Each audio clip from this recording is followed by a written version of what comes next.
welcome to Iddrai Go, where our milkshake brings all the viewers to the cast. I completely screwed that up then. I had a complete thing planned and it just has not worked. As per standard, usual, total tech problems everywhere.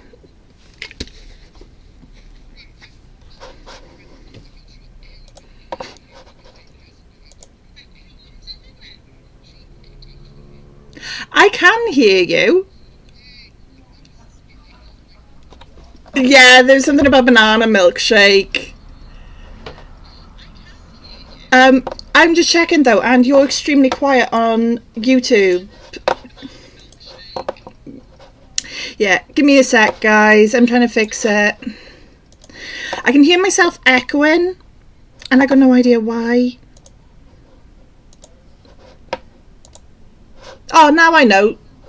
Dude, turn off screen share. As you all know, we're live in Discord, and yeah, come on, it wouldn't be one of our streams if we didn't have technical problems. But I genuinely am finding that Luke is extremely quiet. Am I? And I fixed it. Have you? There we go. I'm not telling anyone. I'm not telling anyone what I did. Did you turn up volume by any chance? No. Yeah, I forgot to set you to monitor and output again. I put you on monitor off.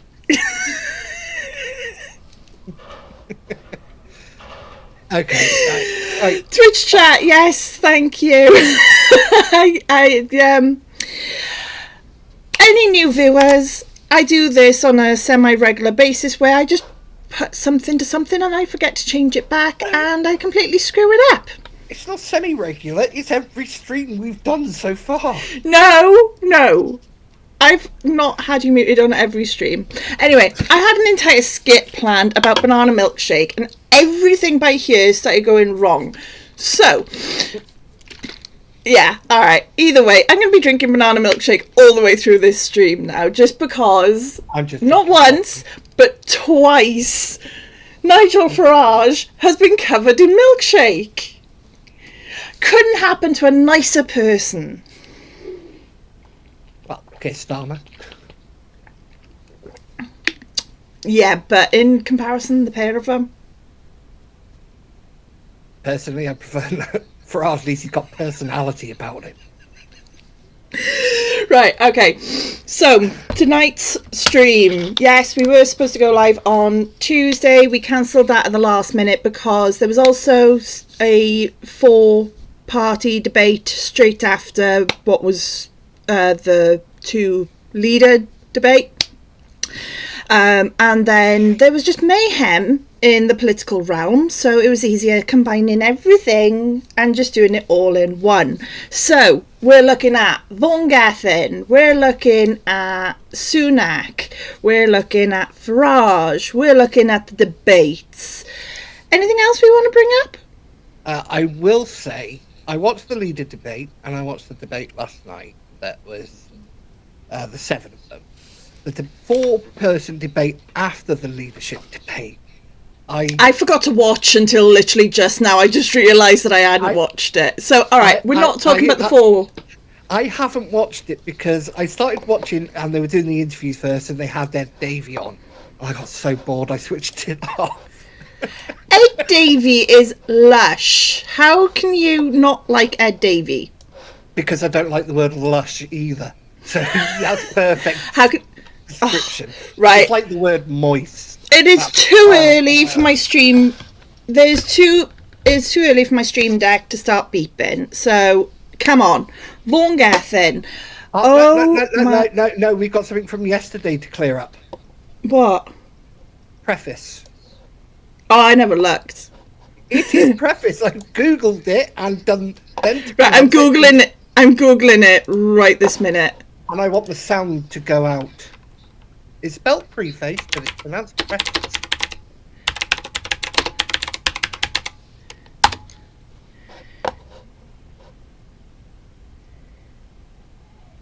God. clip the Right. sound. Yeah, I got to figure out how to do the sound. Right, okay, hang on. I got to share the screen as well, don't I? Right. Main feed screen share, and then hopefully this will do sound at the same time. Right. Oh, you son of a... Can I have my apology now, please? That's your apology. Off you go. Right. Yeah, we're going to talk about Vaughan Gething first because we live in Wales and, hey, let's face it, we care about Wales a lot.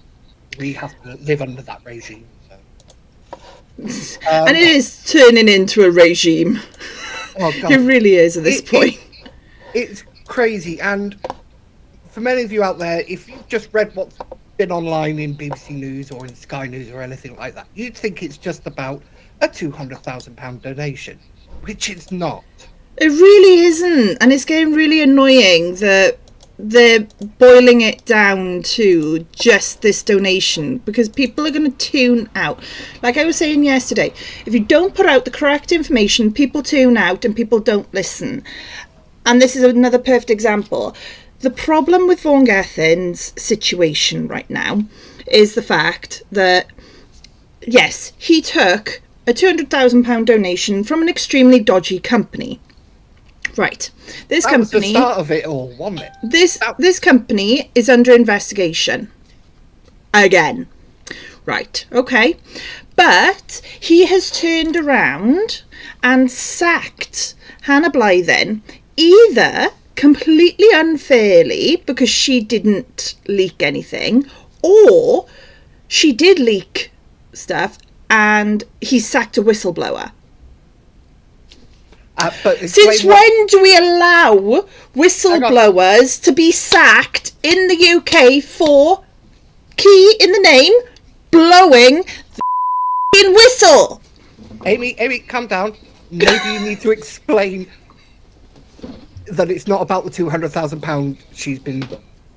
Oh, sorry. Yes. Yeah. So she allegedly, during the COVID inquiry, Vaughan Gething sent a load of messages in a COVID chat, and he should have passed them on to the inquiry to investigate, and instead he pressed the magic delete button and thought they'd all go walkies. Someone went and grassed him up to one of my personal favourite media establishments, Nation Cymru, and he reckons it's Hannah Blythen. He's got no evidence for it that he's willing to produce into the public.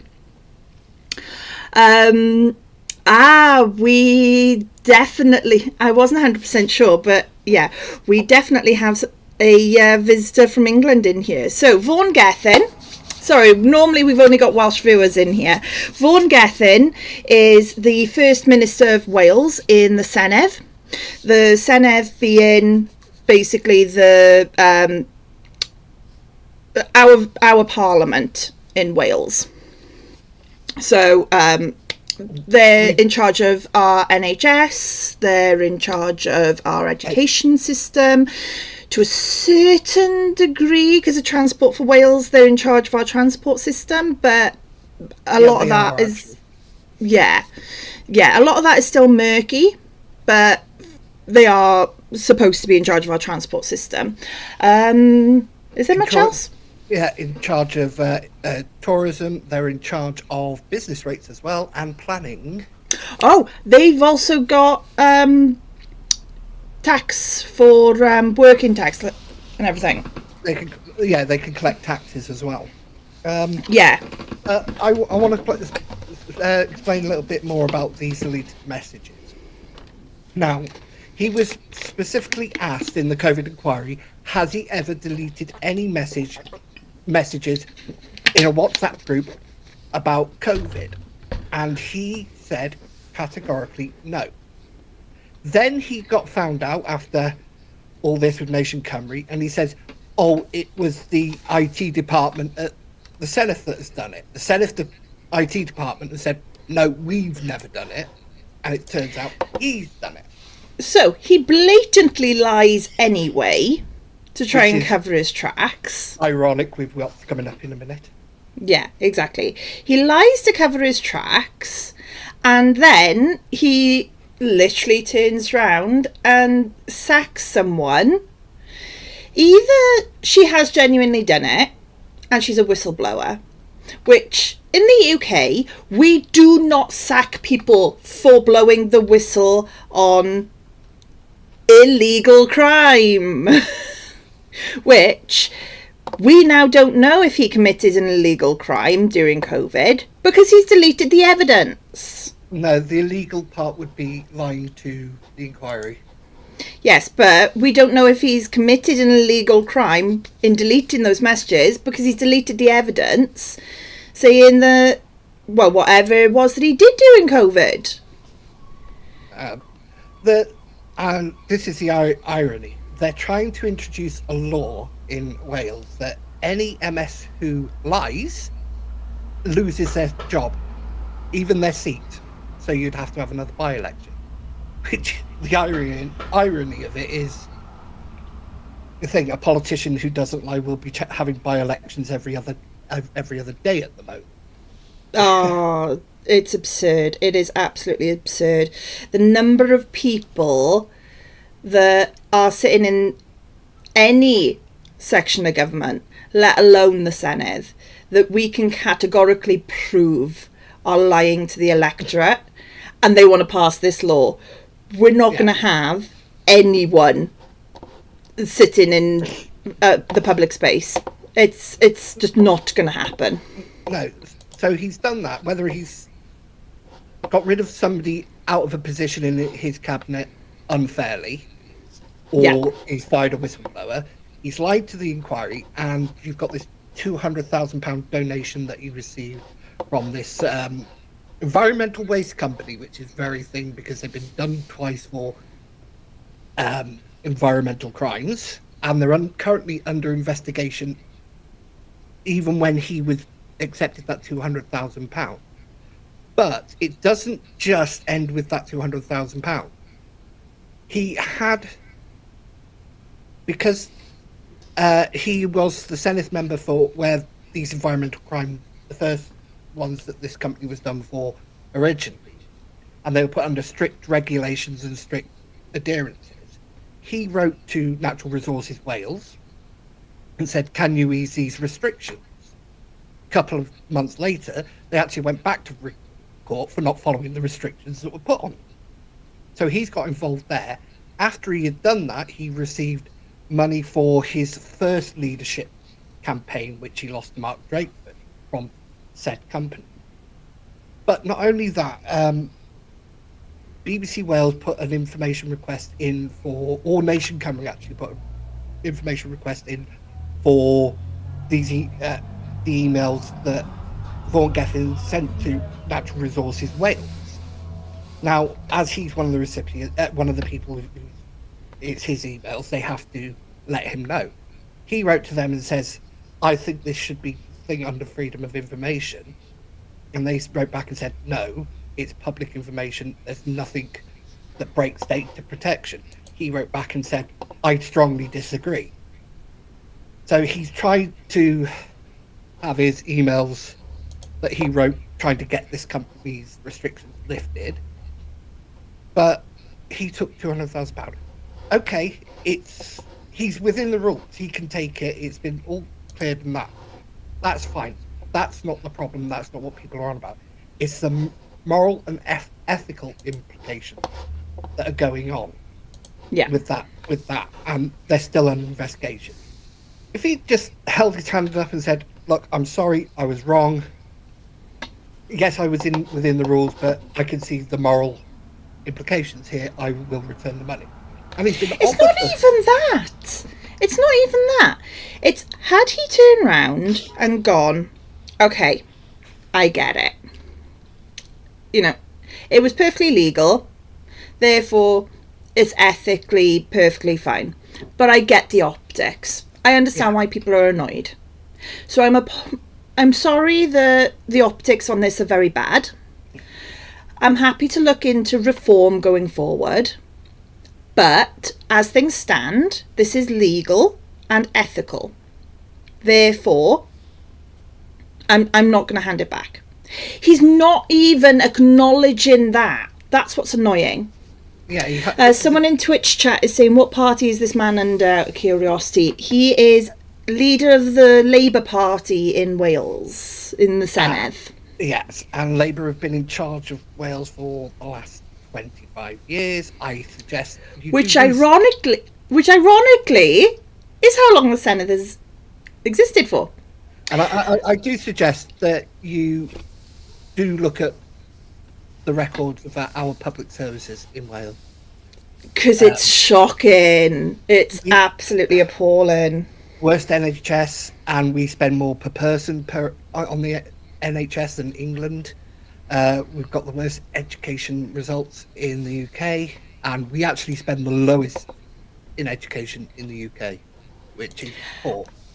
And yet, Labour Westminster say that apparently we're some sort of blueprint.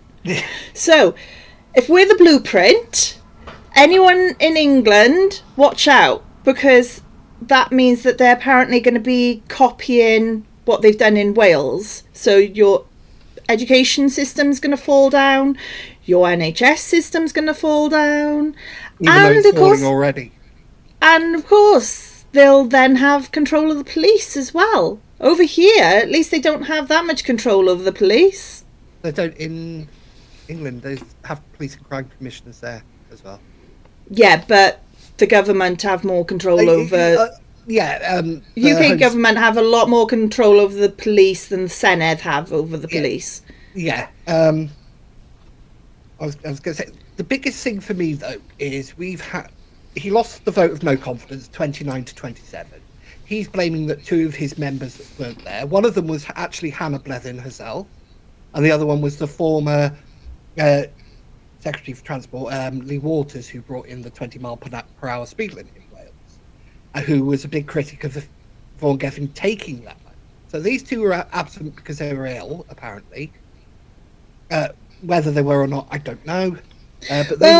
All I'm going to say is, if I just got sacked by someone, either unfairly or because I was a whistleblower, I'm not about to go and help them in a vote of no confidence.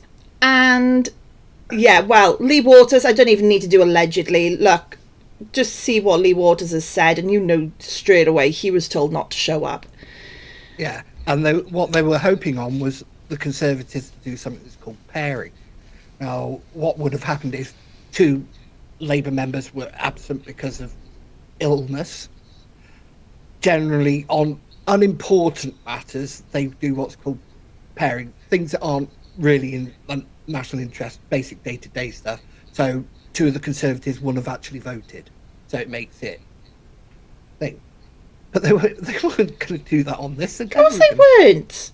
But as I was saying, the biggest thing for me was every one of the Labour members who was there, apart from Sloan, the presiding officer, the presiding thing, who is Labour, voted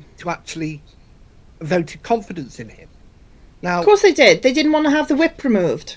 No, that to me shows that the party is always going to be more important than people and what people think and the optics of what people think. I didn't realise that was still up for debate. No, I know. But then you've got Keir Starmer is backed him still for this. You've got Angela Rayner has backed him still. And it's come out this week, the Labour Party actually had accepted at some point a donation from the same guy, the actual UK Labour Party. What I guess... It stinks worse than a woman with a yeast infection, mate. And that's what it is. It's called... There's a programme on it, The Big Stink. It was on BBC Wales this week. It should be still on iPlayer if you can find it. It's called The Big Stink. And it lays everything out a lot better than we could, to be honest. But the other thing that really... I forgot what I was going to say. I had a good point, and I completely forgot it. Well, that's good, because I wanted us to move on anyway to the next one, because I'm surprised my swear button's only come out once so far. I've been ranting about this all week. So, next one. I think we should get your rant out of the way before we go into this. And I agree with what you're going to say exactly about Rishi Sunak and what happened yesterday. Oh, we're going for that one, are we? Yeah, we'll get that one out the way, because then we'll keep the debates all in one. I thought we'd be going for the banana milkshake PR argument. I wasn't going to. Well, it was actually somebody from the Reform Party. Let's actually touch this ever so slightly, because it is technically news, and it just goes to prove, don't jump to assumptions, especially not during election time. So, very quickly on this one, as I'm sure majority, if not all of us, know by now, Nigel Farage got banana milkshake thrown in his face earlier this week. If you haven't seen it, go on YouTube it. It's brilliant. If it's the one where it's on his jacket, that's the one from a couple of years ago. This one was actually all over his face. Now, it was a particular blonde lady that had done it, and people started coming out that it was this woman that's been working with Reform for years, using a photo of this blonde woman next to Nigel Farage, with Nigel Farage basically cupping her breast. No, his hand was on her hip. No, it was not. I will go and get the picture if I really have to. His hand is there, under the breast. He was cupping the breast. Well, here, halfway. Sorry, someone's just picked me up on the fact that I said about a woman with a yeast infection. I'm not even going to dignify that one. So yes. Anyway, So people started coming out going, oh, it's her. It's either a PR stunt or she's getting revenge for the breast grab. No, it wasn't. It was an OnlyFans model. And I'm sorry, call me politically correct if you want. I don't care. But men and women are both on OnlyFans, and it's convenient how the tramp word only ever gets pulled out for the women. So she is an OnlyFans model, and she apparently just saw her opportunity and took it. And you know what? Fair play to you, girl. I personally am not one. I don't endorse throwing stuff at other people or physically attacking anyone else. All right, but I'll make an exception for Farage, because he does my head in. Hang on, I endorse people just throwing. Do not take that as go and do something to Farage to get a reaction out of me. No, that's not what I'm saying. Please don't. Leave him alone. Ignore him, and then he'll disappear because he won't be getting attention. I was going to say, I don't mind people throwing money at me. That I'm happy with that. But no, the line is our resident prostitute, is it? Yeah. I can be an OnlyFans model. No, the funny thing was, in the paper, when it said about her being an OnlyFans model, it was something that was attached to it that's probably never ever been thought of, or said an OnlyFans model and Jeremy Corbyn supporter. Was the thing that got her. Oh yeah, it did, didn't it? I forgot about that. Twitch chat. And that's what blew it up. Not that she was an OnlyFans model, it was the fact that it was an OnlyFans model and Corbyn supporter. Twitch chat to Lang Lang said, have spoken to Farage personally a while ago. He's fairly insufferable on the phone too. I 1,000,000% believe that. I don't think that man's capable of not being insufferable. But yeah, that's what I wanted to say on that one. And yes, all right, for those of you that no doubt are going to drop me a WhatsApp in 5-10 minutes time, yeah, I wanted the OnlyFans rant. And I just love saying that Nigel Farage was covered in banana milkshake. Right, okay. D-Day. Yeah, Rishi Sunak leaving early. You just want to sit there with pen and paper tallying how many times I hit my swear button, don't I? What, me? Yeah. Well, my pen's over there, my paper's here, so... I was being sarcastic about the fact that you just want my swear button going wild again. No, I just want to get it out the way now. Because I know the first debate, you'll fly into it, so I'd rather get it out now. Otherwise, the first debate is just going to be you swearing. And I'm actually going to behave. All right. I've calmed down slightly. Yes, I know it's a shock twitch, Amy behaving. Yeah, I know. If you want to know what I'm on about, go and watch our test live stream, our first one, a couple of weeks ago. It's on YouTube, it's on Rumble. I don't think it's on Twitch anymore, though.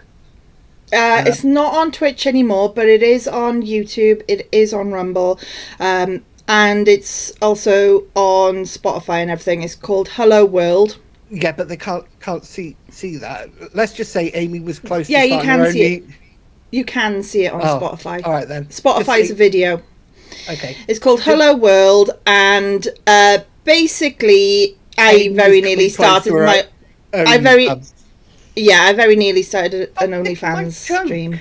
Yeah. You've made a joke virtually every stream, dude. Yeah.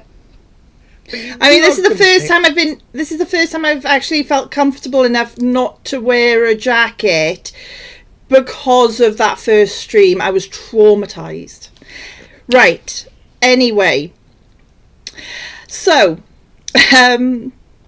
yeah. Let's get something straight.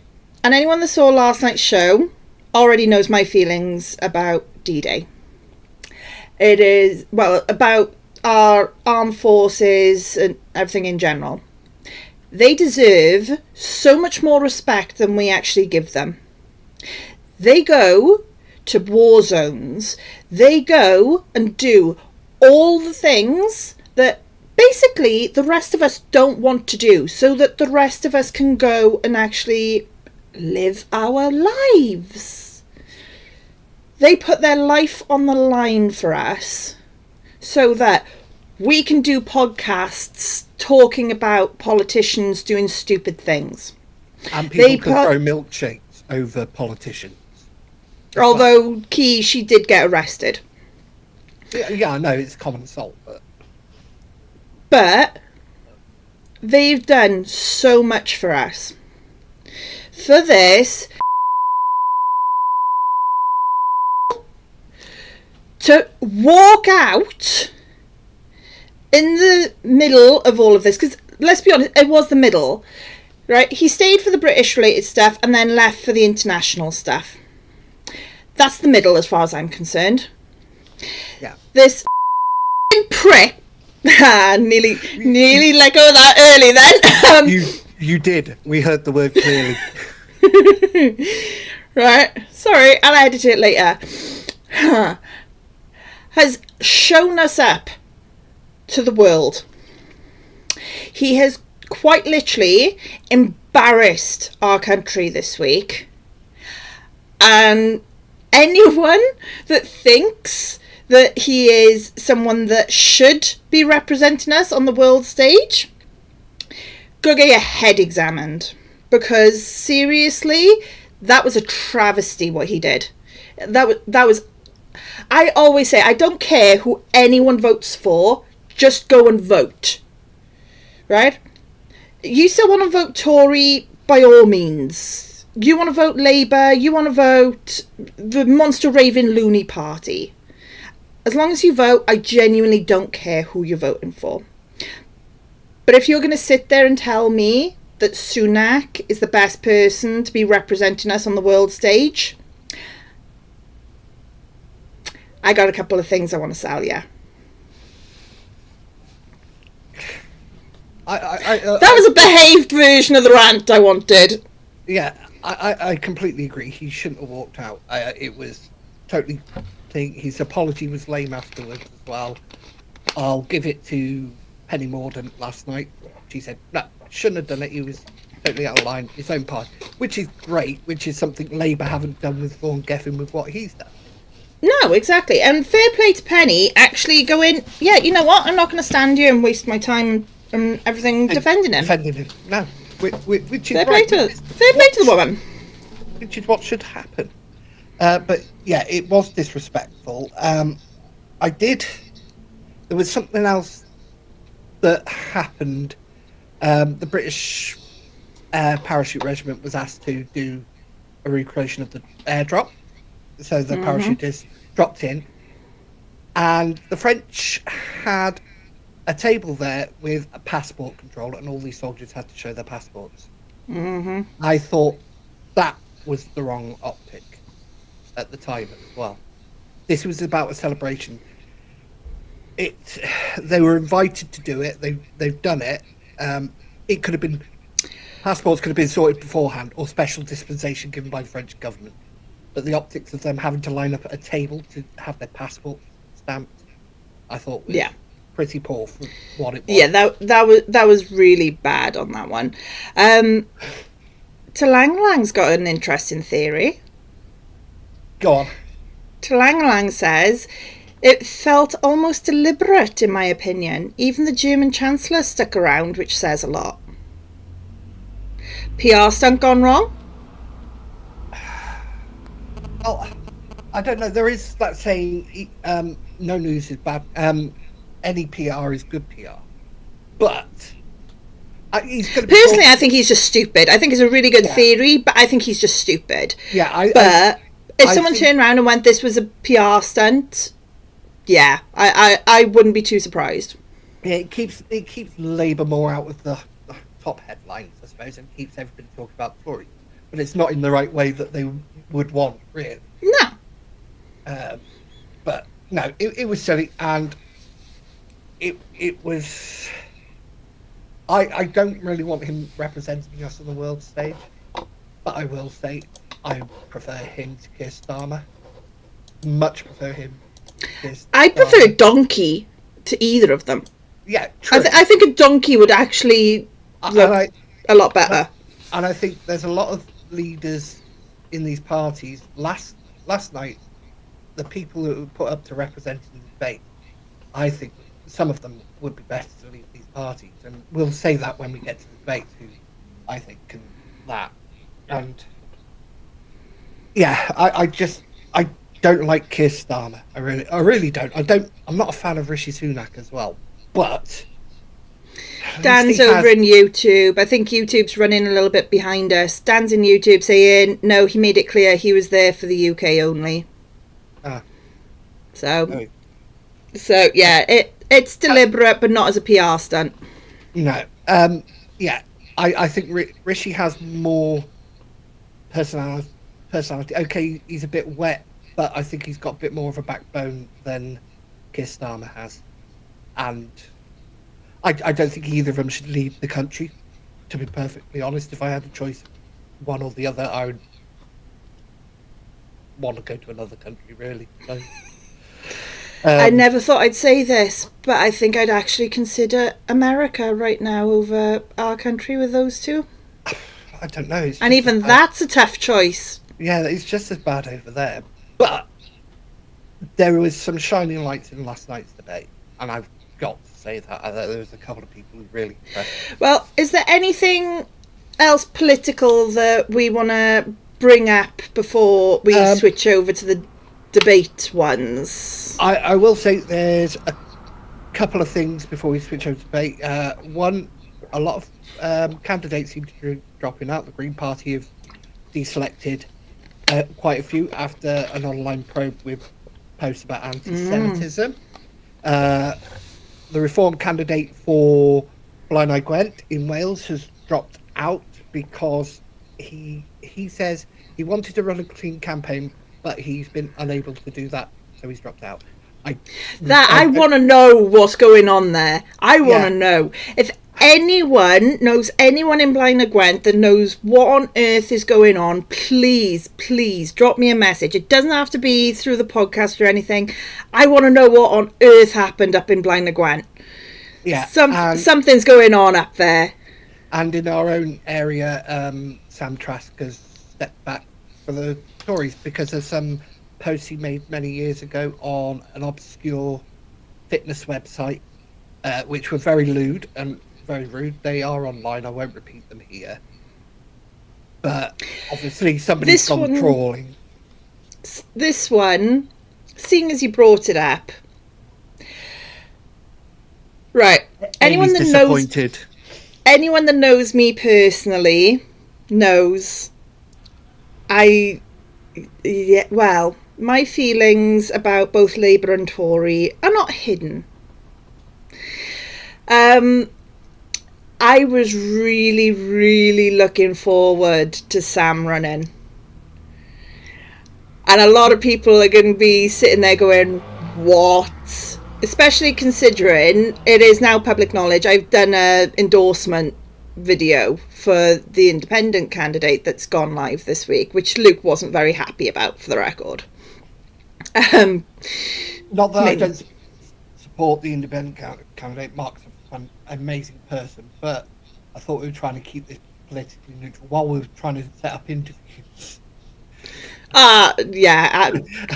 Look, I've always said, you come on here, I'm going to give you your fair shot, but exactly like I said to Mark when we arranged the interview with him, I'm not pulling my punches. I'm going to give him a hard ball as well. Sam, I was really looking forward to having on you, and I'm actually gutted he's pulled out because I don't get to ask him some very, very, very important questions. Now, I'm not going to hint at what those questions are, just in case, by some miracle, we do get the next Tory person to stand up. But I got to be 100% honest, I think they're a paper candidate down here. I'm not expecting to see any leaflets or anything. But if they do decide that they're going to campaign properly, and they decide that they're going to come up here, and they decide to basically nick all of Sam's pledges and stuff, then, you know, my questions that were to Sam are going to go to them. But here's a freebie to any politician that is ever going to walk anywhere near me and try and get my vote, basically. Mark knew this straight away. Mark didn't try and blow smoke up my backside. He played it straight. If you're going to walk up to a resident and start promising them things, you better well know for a fact you can actually deliver them. Because if you're going to walk up to me and tell me how you're going to reinvigorate our town centre based on getting empty shops reopened, you better have a plan. Again, I'm out of private hands first.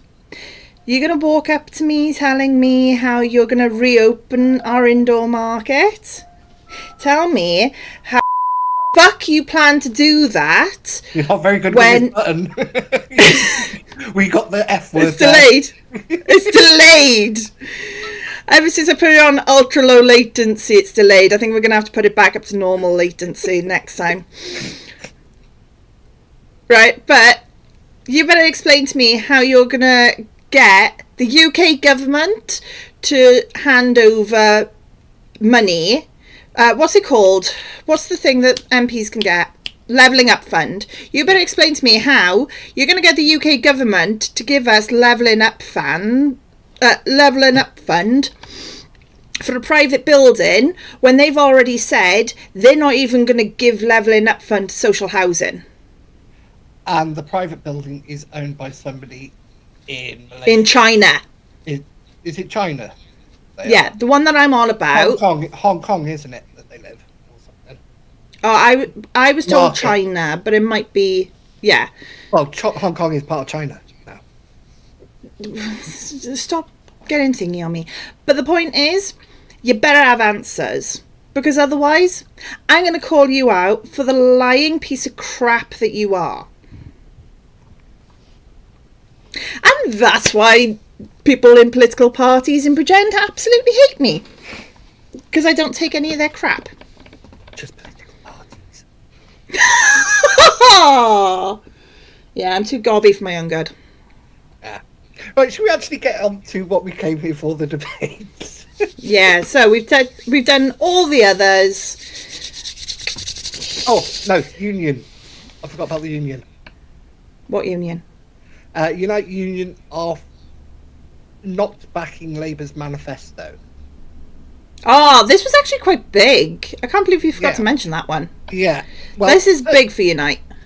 Personally, I don't think any union should be donating to. No, of course they shouldn't. Because it comes when it comes to negotiations, you're in a compromised position.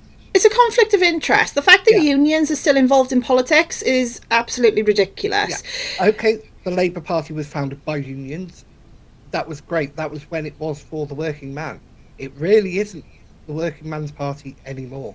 It hasn't been since Tony Blair took over from John Smith. I suppose John Smith was the last proper Labour leader who was really working man. I don't count Corbyn. I know a lot of people, oh, well, Corbyn's part of the thing, and he was very much on the communist side of the Labour Party, very far communist side of the Labour Party. Can I just very quickly say, YouTube chat, we don't want to know how you know that one. It's fine, thank you. We don't need to have that correction. We've got YouTube. This is why you should have the chats ready, mate. YouTube chat is correcting, making sure that we're aware of the fact that we know OnlyFans is more than models. Yes. Thank you. I go there for the articles. Joking. It's more a case of you actually thought it was a good idea to make that joke in front of me, knowing my swear button's not working properly. Right, anyway, yes. Unite. So, yeah, it's very stupid. They shouldn't be doing it. The fact that they're coming out saying that they're not back in the manifesto, I think is absolutely fantastic, but let's see if that means that they actually stay independent for a little bit. They won't. Of course they won't. It's a scare tactic. They just want more rights, more protections, more rights for the union workers, basically. Which is brilliant, but at the same time... But it depends what those are. Yeah. Really. Exactly. Yeah. Right. Debate number one. So this one, Sunak versus Starmer. Yes. Boring and more boring. Well, personally, I thought it was a fun fair circus. I thought it was quite funny in places. It was. Rishi Sunak, well, they both interrupted a lot, but Rishi Sunak, I think, did it too much and at the wrong places. Where Starmer intervened on Sunak, nearly always got a laugh. And that's where Sunak was dropping the ball. He kept giving Starmer way too many open goals to roast him. I think the open goal was the NHS waiting list, saying that it's come down. Okay, theoretically, from its highest point, I just noticed that one. I gotta be honest, I cracked up. I burst into laughter. Technically, it has come down from its highest point last September, but not from when. That's not how he worded it, though. That's not how he worded it. Yeah, it's come down. Yeah, it's come down. How is 72,000 and 75,000. 7.2 million when you took charge. It's 7.5 million now. That's it. How has it come down? Well, it's come down from when it was higher than that. Which is technically true. And things don't happen overnight with things like that. I'll be fair to Rishi. We've had it in Wales with our NHS as well, which helps.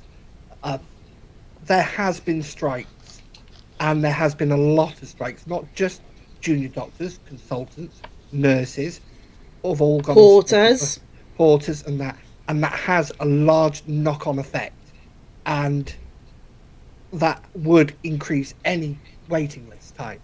However, it is not the explanation for the waiting this time. That's No. the key difference here, right? Some politicians across the board are trying to say, oh, it's COVID, oh, it's the strikes.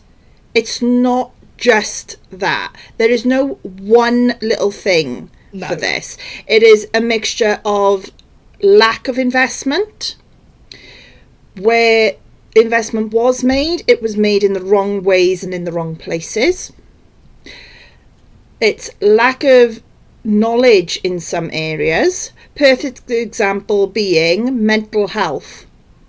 Yeah. They've put so much in certain areas. There's been so much put in to GP services to deal with mental health issues, and I'm sorry, as a first-hand experiencer of our mental health system in the UK, the GP is not the place to be putting that money. That money should be going in to investing in therapists, in support workers, in so many different areas that is not the GP. The GP is an all-rounder person that has little bits of knowledge across the entire spectrum.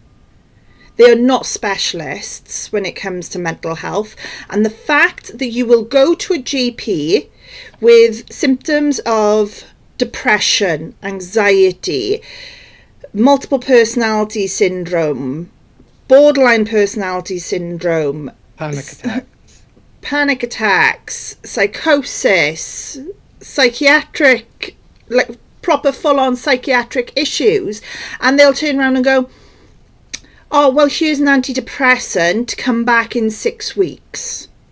Yeah. No, that's not what you're supposed to do. And in majority of cases, antidepressant doesn't even work on its own. It needs to be combined with talking therapy as well. Well, it needs to be combined with the needs of the actual patient, because talking doesn't always, or talking to a stranger doesn't always help people. No, but in majority of cases, depression, it's been proven that it needs to be antidepressants mixed with a version of talking therapy in some description. It has to be put together a proper mental health plan, which includes diet, exercise, talking to people. If you're comfortable with that, because not everybody is actually comfortable with that, or not with somebody you don't know anyway. Medication as well, that is an important part of it, but it's one part of a bigger jigsaw puzzle. Exactly. The fact that it's passed off as just the be-all end-all. Yeah, and both of us, I still do suffer with mental health problems. Both of us still do. It's just a case of panic attacks. I have times, you know this, I have times when I can't even leave my flat, where I just can't go out. But it's not just one thing is going to fix the problem. We've gone on to a run. Do you know how much the NHS costs the UK every year? The UK as a whole, I don't know. Over £200 billion a year. I do believe, I know you don't like Nigel Farage, but what he said in the debate, that the model of the NHS is broken, how it is at the moment. Mm-hmm. He wasn't saying it should be privatised. I think there are some certain areas that need to be privatised, obviously, because things like, especially the people who earn the highest amount of wages. Somebody's on £3, £4, £5 million a year, and there are people out there, they should be paying to use the NHS as, like you do with a consultant. You can skip a line by paying a consultant. Sorry, I'm really sorry. I'm just going to have to quickly jump in. We're having a bit of a moderation problem on our YouTube. Everyone that's on our YouTube chat, please totally disregard our Streamlabs mod. I don't know why it's going off on one about refraining sending long messages and stuff like that. Totally ignore it. But we've got YouTube Dan in YouTube saying Wales already had the worst waiting list before the pandemic, as the Welsh older people had more conditions than the rest of the UK. That is a very important point, that yes, in Wales we have got on average a higher age population compared to other parts of the UK. Not only that, in terms of population compared to England, we have more deprived areas as well. Yes, exactly. Where And health issues do explode in those sort of areas, especially mental health. yes, exactly. And Talang Lang has said in Twitch, from my personal experience, treatment therapy is typically what's available first that's thrown at you, not what's best for the patient in question. No, exactly. And it needs to be tailored to the patient in question. Because everybody's different and how they react to things. Yeah. As it is with medication, everybody reacts differently to a different antidepressant. I mean, I'll openly admit, if the doctor puts me on sertraline, I also need to go on suicide watch for 4 weeks. And that's not me being hyperbolic. Sertraline, I actively try to kill myself when I'm on it. And whereas, I'm on sertraline, and it doesn't have that effect on me. Yeah, exactly. Whereas the doctors recently put me on amitriptyline because of the headache. Amitriptyline because of the headaches. If you remember back January, I had a constant migraine that wouldn't go away. Yeah, literally, I got to day, 32 in a row before they put me on amitriptyline. And then I think it was day 40 I finally got rid of it. Something like that. So, yeah, they put me on that. And with amitriptyline, it also works as an antidepressant. That, I absolutely love the stuff. I think it's one of the best antidepressant drugs I've ever been told about, let alone experienced. So it just goes to prove not everyone's the same. Yeah, and Talang Lang, it seems me. See, sertraline, all antidepressants work totally different right across the board. Different people have different reactions. And I will, as we're saying, as Amy found amitriptyline amazing and it's worked for her, you should do any medication in consultation with your doctor. Oh yeah. Just because I've said it's worked for me, don't just automatically think, oh, maybe I'll try it or whatever. Speak to your doctor, because there's a lot of problems with amitriptyline in itself. For example, I've got to be really careful when I stand up from this chair now at the end of this podcast, because if I stand up too quick, I will face plant on the floor because my blood pressure will have crashed out. So yeah, do it in complete. Any medications should always be discussed in detail with your doctor first. Yeah. Okay. See, this we're still on. Anyway, so we've just spent a load on the NHS now.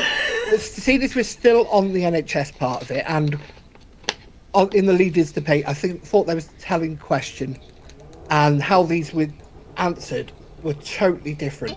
The question was, if a loved one of your family was waiting in an NHS, would you pay for private? Rishi Sunak straight away, yes. We've done that. I've done that. We did that with my son. We were booked to see a consultant. We had at least an 18-month wait. We paid the money, and we saw the same consultant within 2 weeks. The same consultant we were booked on the list waiting for. That, I think, doesn't help with waiting lists. But yeah, he said straight away, yes, no doubt. Keir Starmer said, no, NHS. And I think that is naive. I think that is actually disingenuous and wrong. If you've got a loved one, especially in Wales on a cancer, waiting on the cancer list, which is a lot longer than England's, if you could get them in to see privately, and you've got the money, or even if you haven't, if it's your child, you're going to try and get the money any way you can. Within legal reasons, obviously. Yeah, exactly. I don't think he was being truthful there. He was trying to big up the NHS, and I think in the way he did it, I think he lied, probably. And this is the thing, I've only ever had one major incident with having to go private, and I've just double checked with the person, and they've said yes, I can say about it. So someone close to me has an issue with their arm, and they were going through the NHS basically ever since the incident happened, about 20 years. And basically the NHS turned around and went, yeah, we know you're in extreme pain to the point that you're taking literally 30 by 500 cocodamols, eight of those a day. On top of that, taking gabapentin, which has now been labelled a class B drug, amitriptyline, naproxen, literally the list of pain medication goes extraordinarily long. And they went, yeah, we know you're on all this. We know you're in constant pain. Tough. There's nothing more we can do. So I went, I'm not willing to accept that answer. Oh, sorry, I've just been corrected. It's a class C, not a class B. Sorry. But I went, I'm not willing to accept that answer. And I went and organised for them to see the original doctor from when they originally did damage to their arm, who was working privately up in Cardiff, one of the private hospitals up there. Took one look at the case, came up with about 4 different ideas, went back to the NHS doctor going, why haven't you done any of these ideas? They went and did surgery and it fixed it, and he had no pain for like a year. We shouldn't have to do that. No. But it just goes to prove how stretched and collapsing our NHS is. Yeah, I as I said, Nigel's right. The model is completely wrong, and in It is. And in the last 25 years, the amount of people at the very top, the high managers, are on the extremely high wages, near enough. Well, some of them actually get more than what the Prime Minister does, which I think is stupid. Anything that's publicly funded, you should not be getting more than the person running the country. Exactly. That doesn't mean the Prime Minister's wage should go up above it. Theirs needs to come down. Careful now, there's certain people in our local council that are on more than the Prime Minister. Yeah, but those people, I don't actually care about them. I'm more mean. You need to be careful now. You don't want to be accused of bullying. I'm not bullying. We know that, but that doesn't stop them from saying it. Well, they can say I'm bullying if they bloody want, if they're that bloody thin-skinned and cry about things. But yeah, if anything's public funded, even like BBC, that gets a lot of funding from the public. The person running it should never be on more than the person actually running a country. No, exactly. I'm sorry, but these NHS boards have bloated over the years. It started coming in under Labour and things like that after they won in 1997. And the wages started going up and up, and the Conservatives haven't done anything about it either and just let it carry on to a point where at the bottom is collapsing because you're too top heavy up there with the money. Yeah. And there are other models around the world, and you take the best bits of models from what they do well, how do they do that well, and bring it here. How can we make that work in our system? Is it a case of, like they do in France, those who can't afford private healthcare get free healthcare, and those who can afford to pay for private insurance, it is, actually pay for private insurance? I think the top 1% in this country should pay for private insurance, and they probably do actually pay for private healthcare, in a way. But I don't think it's just. I know it comes and people go, "Oh, it's the immigration system. It's all these immigrants." No. Can I finish? I think it's not just that. It's one part of a much bigger problem that's piling on and on and on and on. Underfunding, yes, is one of it. Spending too much on certain things, yes, especially bloated higher execs who, oh, we're going to do this, and don't actually think what's needed on the ground and what people actually need. I think doctors and nurses and porters and people on the bottom should have a larger say in how a hospital is actually run, because they know how to make things work, keep going, and make it easier for them. Yeah, that's my rant about the NHS. Dan in But YouTube. Should someone who trains 12 years of their life only get paid 150,000 a year, or should they all move to move private? I'm assuming what he means is that they've trained for 12 years and they're getting a salary of 150,000. Is that fair? Or should they all be moving over to private care instead of the NHS? I think that's what he's getting at. No, I can see what he's getting at, but is it fair somebody who's worked in a post office or worked in a local shop all their lives be on much, much less than that? Okay.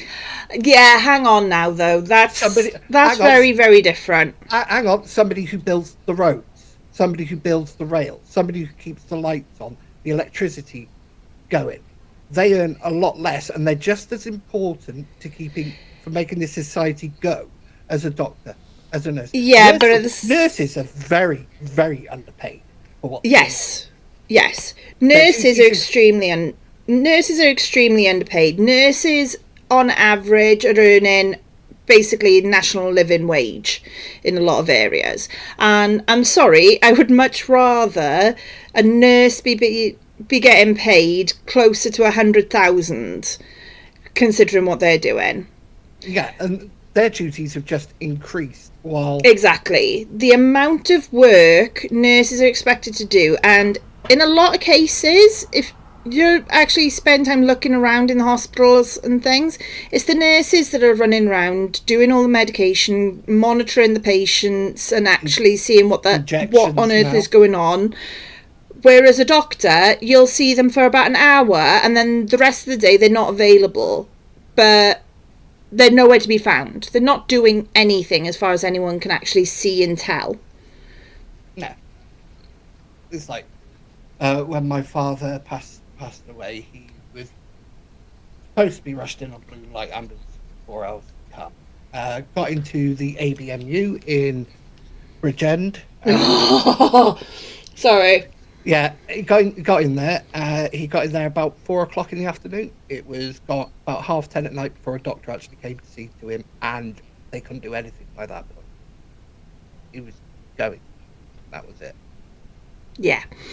6.5 hours for a doctor. I'm yet to meet anyone that has a good story involving ABMU. I'm yet to meet someone. Yeah. But to the actual point, should someone who trains 12 years of their life only get paid £150,000 a year, or should they move to private as a top doctor? He's clarified as a top doctor. Me, personally, I think anybody who trains to be a doctor and nurse, if they guarantee 10 years of service to the NHS, it should be paid for by the people. Their training. I'm with you now. Right, yeah. Yeah, their training should be paid. If they guarantee 10 years of service in the NHS, the country will pay for their training. And I think that's probably a better way to do it. Yeah. They don't have it hanging Definitely. over, and they've got to give us 10 years service. Definitely. But I don't For think me, 150,000 is right. I think... For me, wages to the actual doctors, nurses and things like that, I don't care if it's 100,000, 150,000, whatever. The actual wages of the doctors and the nurses I don't care in that sense. I care that nurses are underpaid, don't get me wrong, but I don't care about how high it goes. The issues for me are the big managers sitting up at the top. Quite a lot have no medical experience, making decisions, and they're on 100, 200, 300, 400, 500,000 pound a year. And the other thing is, when they fail, they get a golden handshake with a big payout and told, go on your merry way. They're And being paid for failure. and 9 times out of 10, they'll be sacked from one hospital via this golden handshake, so it's not really getting sacked. And they'll be given another place in another hospital. Yeah. That does my head in. But yeah, for me, I don't care if a doctor's being paid £150,000 plus a year on the NHS. I genuinely don't, because they're a doctor, they've done the training, they've worked to the standard where that is considered a reasonable wage. Good for you, well done. My issue are the ones that are in that NHS with no medical experience, they don't actually do anything towards medical health care, and yet they're being paid more than the Prime Minister. Those are the ones I got the issue with. I was going to let you have your little round, sort of not clarify that bit on my part. I didn't really mind too much, but seeing as it's come up, I'm going to. But, yes, roll it back out of the NHS element, back to the main debate itself. Right, social care. I'm joking. That's back to NHS. No. Right. They're also asked another pivotal question about the European Court of Human Rights. Would they go against an order of the? Would they go against the order of European Court of Human Rights? And Sunak said, if it's in the interests of the country and our security, yes, there's no question about it. Keir Starmer said, no, we've got to listen to our international partners. And sometimes what your country needs doesn't always gel with what international partners want.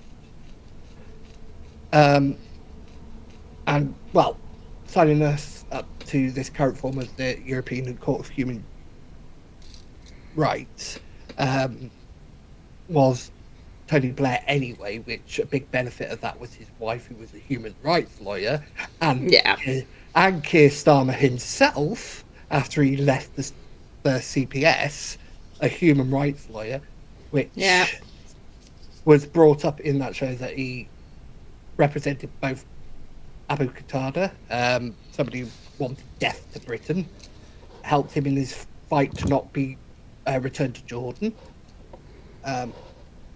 preached hate and death to Britain, and I'm sorry, how that's not affecting people's human right not to be scared living in their own country when someone's saying the West needs to die and everybody in it. Yeah. I'm sorry, when does the individual's human rights overtake the many's? No, exactly. I think the Court of Human Rights, we definitely need to be a part of. We definitely need to have it here, because let's be honest, UK government can't be trusted in a lot of situations, and we've needed them in the past for various different things. I think it's too complicated for anyone to give a definitive answer. I think it needs to be taken on a case-by-case basis. I am positive there are cases where we should definitely be looking at going based on what the majority think, as opposed to what's best for individual residents. But then, for the most part, sorry, you're working for us, not them. Yeah. YouTube. Since World War II, the Court of Human Rights has been the backbone of how the world brings countries to justice. And yeah, exactly. And this is the thing, I don't think anyone should just be giving flat out answers just randomly. I think every single case needs to be looked at on its own merit and a decision made based on that individual case. To have a predetermined decision shows more a lack of understanding and really a lack of, I want to say empathy, but that's not the word I'm looking for. I can't think of the word I'm looking for. Basically, sympathy? No, basically the lack of ability to relate. There's always going to be a different situation. There's always going to be different sides to things. Therefore, sometimes you will have to go with one way over another. and there's no way of stopping that. It's just, that's the way it's got to be. No, But no, I understand that, but then you get some rulings like back in the mid 2000s, a gentleman was a convicted sex offender. The UK tried to deport him. The European Court of Human Rights actually blocked it because he had a connection with his cat. I'm sorry. when did you say this was? In the 2000s, some early 2000s, sometime. I was going to say, I don't remember this, but yeah, I would have been a kid at that point. So yeah. Remember, it's just you've got to have sensible decisions. And the other thing is, the UK is one of the only countries that's actually abided by what the European Courts of Human Rights have ordered them to do. France ignore them, Italy ignore them, every other country seems to ignore them and don't get punished for it. And that's the thing. But you've got to have sensible, and it's got to be the needs of the many outweigh the needs of the few. Yeah, exactly. So if you've got somebody preaching death to the West and kill all Westerners in your country and you want to deport him, regardless of what's going to happen back there, I don't want anybody tortured or anybody like that. No, I don't want that. But if you've got somebody preaching that and preaching hatred like that, and you're trying to deport him, and the European Court says, no, you can't because he may be tortured when he gets back. Yeah. I'm sorry.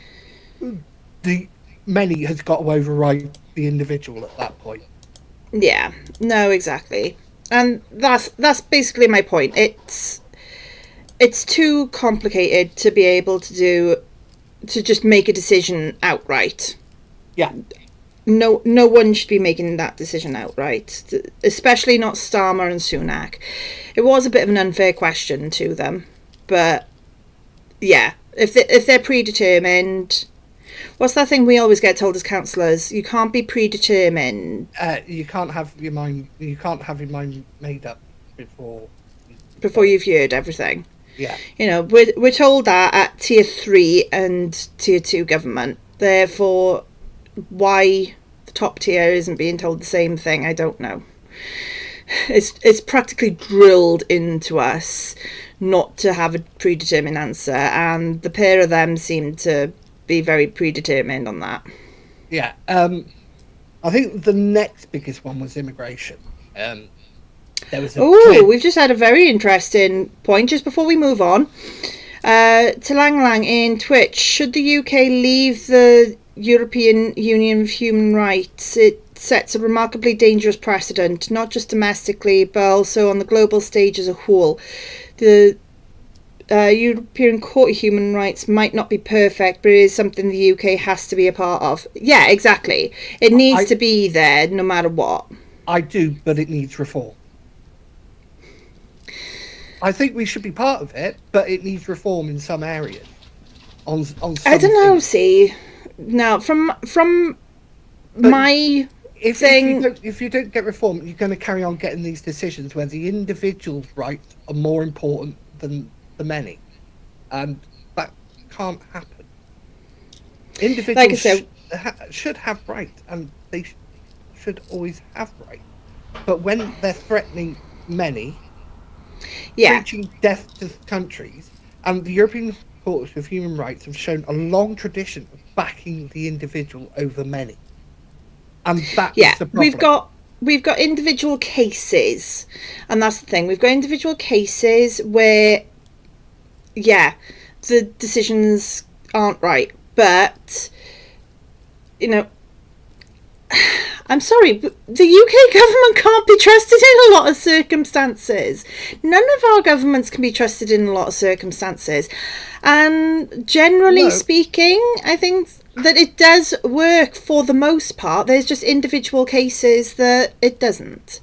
But the other argument is, should the European Court of Human Rights override a country's sovereignty? Because it can do on a lot of things, really. And again, this is the point of this is the point of every case needs to be looked at on its own merit. Every every individual. You can't just have these sweeping generalizations. You need to look at each individual case on its own individual merit and make a decision based on that individual case. Well, But yeah, obviously, and what happens then if you completely disagree, say in the issue of Abu Qatada, take that as the individual case where the European Court of Human Rights has ruled that we can't deport him. Eventually we did because we got Jordan to sign off. And Britain, we're stuck with it. So when do we actually protect ourselves over what the court has ruled? you know what? I just remembered I got something. I just remembered I got something by her. I'm giving you a hot take.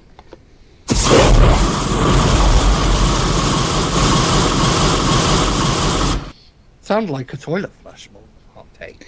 It's a flamethrower! I forgot that we did that. That is for you saying about European Court of Human Rights. Why is that a hot take? Saying that it needs to be reformed. I do. It needs to be tweaked in a certain way.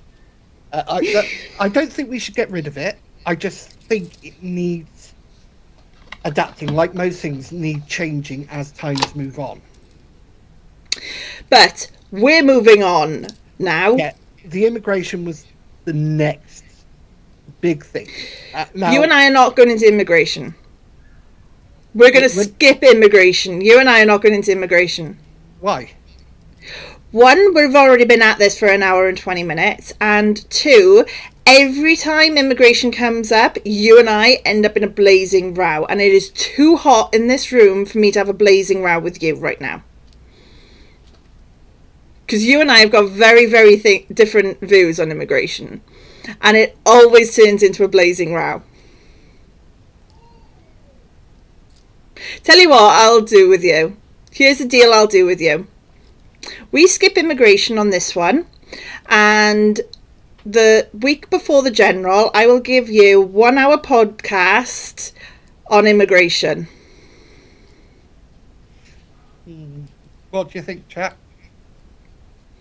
We got to Langalanger and fight. You're going to be here for a long time to hang along. Seriously, guys, right? That's my compromise. I reckon I'll give him 1 hour on immigration the week before the generals. Right now, I reckon we need to go through the rest of the debates before we completely lose all sanity. Okay, then. Does he like planes? That's what YouTube's come back with. YouTube chat. Dan in YouTube chat. Does he like planes? Do I like planes? I like deterrence. Oh, you know what I think he's on about. Yes, I think I know what he's on about. I like deterrence, but that's not the immigration I was talking about. Yeah, I think that we've just worked out exactly what he's on about with the immigration policy. I knew what he said straight away, so he said, well, do you like planes?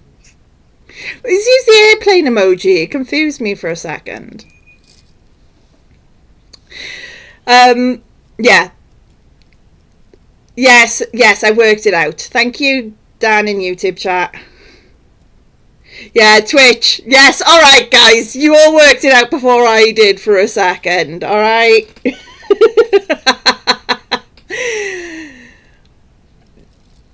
What? Come on. Right, that's the deal. That's the deal. No one's saying yes or no. That's the deal that's on the table. I'll take the deal. I just want to say I thought Rishi was better. Yes. That's it. Yeah. I think Rishi made a couple of silly comments that he covered up quite well, but he certainly... On immigration, he was a lot stronger, a lot more determined, a lot better. Yeah, that's what I'm on about.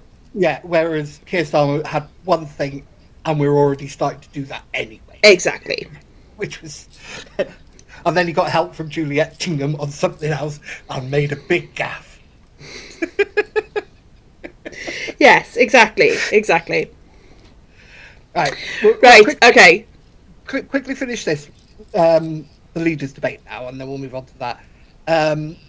Keir Starmer fluffed up on the 2K tax. He didn't have a clue. If you looked when Richie first mentioned it, Right. he looked, hang on, have we done that? Hang on. And didn't say anything. It wasn't until after the break he came back and went against it. So he obviously had somebody in his ear at the break. No, we haven't done that. But he didn't have a clue. In his defence, Rishi pulled these figures out of his. Not completely. Yes, completely. The civil service has come out this week and said these are not figures by us. They have come out and said it is not a total figure by us. They have costed individual items, and yes, the Tories have added one of theirs, and that. But they have come out and said both Labour and Tories would be increasing taxes over the period. Yeah. So it's not technically. The point is though, what the Tories did was come out going, oh, you're going to increase taxes by £2,000 per working household. That is what he said to pay for it all. Starmer, I can't fault him. If someone randomly came up to me as leader of the opposition and said that, I'm like, what are you talking about? Where have you gotten that from? Yeah, but he didn't say that. He looked totally confused. Didn't answer it. He looked totally confused, as if, oh shit, have we done that? it's like he it's like he you can't blame him for that. Well, you can. He should know what their manifesto is and what it's. How can he know? How can he know that something that Sunak's come out with is a blatant lie without going back and double checking with someone? I'm sorry, I'm not knocking him. I will knock Starmer for a lot. I am not knocking him for not immediately knowing Sunak was lying. Well, he should know at that point the manifesto back. Yes. What they promised, how much it's going to cost, and if they have to raise taxes. It's just a simple thing. We may have to raise taxes, or we're going to raise taxes, whether it's £2,000, £1,000, or £2 million.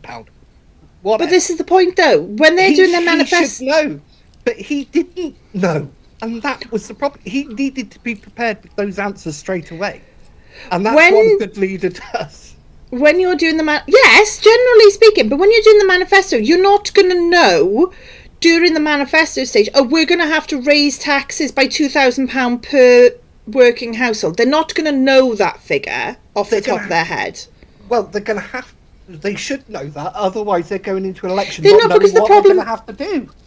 The problem is they don't have access to the full books until they actually get into power. They don't see the complete extent of the financial situation in the UK. Yeah, which they therefore they're going to be looking at it going, right, this is our best guess and best estimate. Therefore, they're not going to be able to stand there and go, oh, it's going to be about £2,000 per working household. Yeah, but therefore they'll have, we'll have to raise taxes somewhere along the line. And they'll try and cost things up with other processes and procedures. He could have said, in our manifesto, we are not looking to raise taxes by £2,000. But we can't be sure what we're going to be left with. At this point, our manifesto is fully costed, which they keep saying that. We promise we're not going to raise £2,000 in our by £2,000 in our manifesto. But we need to see what is left in the budget when we get in power. There's room for that's the perfect answer for anyone to go, but no one's going to give that perfect answer anyway. There's room for those caveats, and they don't do it. It's either yes or no. Yeah. But people would rather hear, we're not going to put it up, but we may have to because we don't know what is there. Exactly. That's all you have to say, and people prefer honesty. Of course they do, but honesty doesn't win votes. Well, it does actually. Drama wins votes. Well, maybe Rishi did walk out deliberately then. He's called drama. This is the thing. honesty doesn't win votes, because if that was the case, we'd have a very different member of the Senedd representing us right now. And there's no two ways on that one. We'd have a different member of the Senedd. We would have a totally independent BCBC at this stage. Bridgend, for anyone that's out of the area, Bridgend County Borough Council. Yeah, if it was down to the leadership or group in charge. if it was down to honesty, that would be totally independent over there. It's not down to honesty, it's down to drama and what nonsense they can come out with. And that's no different to the general election. It's just on a bigger scale. And this is the thing. Yes, there is a lot wrong with Labour's manifesto. There is a lot wrong with Labour's maths. I'm telling you, they got someone up there doing girl math. That's the only thing that makes sense, is girl math is on the go, strong in Labour. But that's going to be a meme. Labour does girl math. I know. Funny enough, I just thought then I should have sent that to some of our mutual friends before saying it on the stream. They'll have a field day with that one. Yeah. But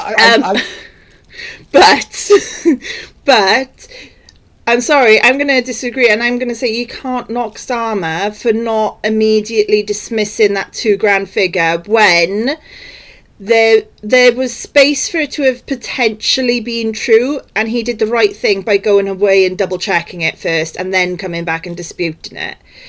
If he just disputed it then and there and found out it was true, we would all be raking him over the coals. The fact that we are having this conversation at all is because of the fact that he went, right, I'm going to double check this before I say anything, and effectively lie to the electorate.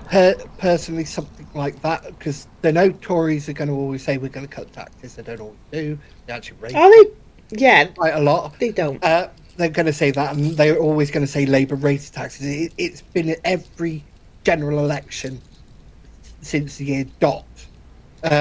So he should have been prepared for something like that. Maybe not the £2,000 figure, but something like that. Yeah, I won't dispute. He should have been better prepared in that leader, element. I think his team hasn't prepared him well enough. Certainly not for the NHS question, the security question, the immigration question. He was not prepared for those sort of questions and fluffed them up. Don't get me wrong, Rishi Sunak fluffed up, especially on that bringing waiting list down. It was comical, it was funny. I think he's taken it in stride, to be honest. I give him that. Yeah, I find them both spineless. But without a doubt. I find... Funny enough... Keir Starmer is worse, to be honest. I think he's wishy-washy. He'll go with whatever gets him votes, regardless of what he says. Rishi, I give him credit. You may not like his Rwanda policy. You may not like the National Service policy, but he's sticking by them, even though they are unpopular. So I'll give credit, whereas Keir Starmer is very, you don't like that? Oh, get rid of that. Which, interestingly, brings us to a debate. Oh, sorry. I'm not 100% sure what you're trying to say, Dan, in YouTube. He was something tax, not a tax number. I think Dan's trying to say he was expecting tax, but he wasn't expecting a specific tax number. I think that's what Dan's trying to say there. No, I can see what you're saying, but he wasn't even prepared for a rise in tax.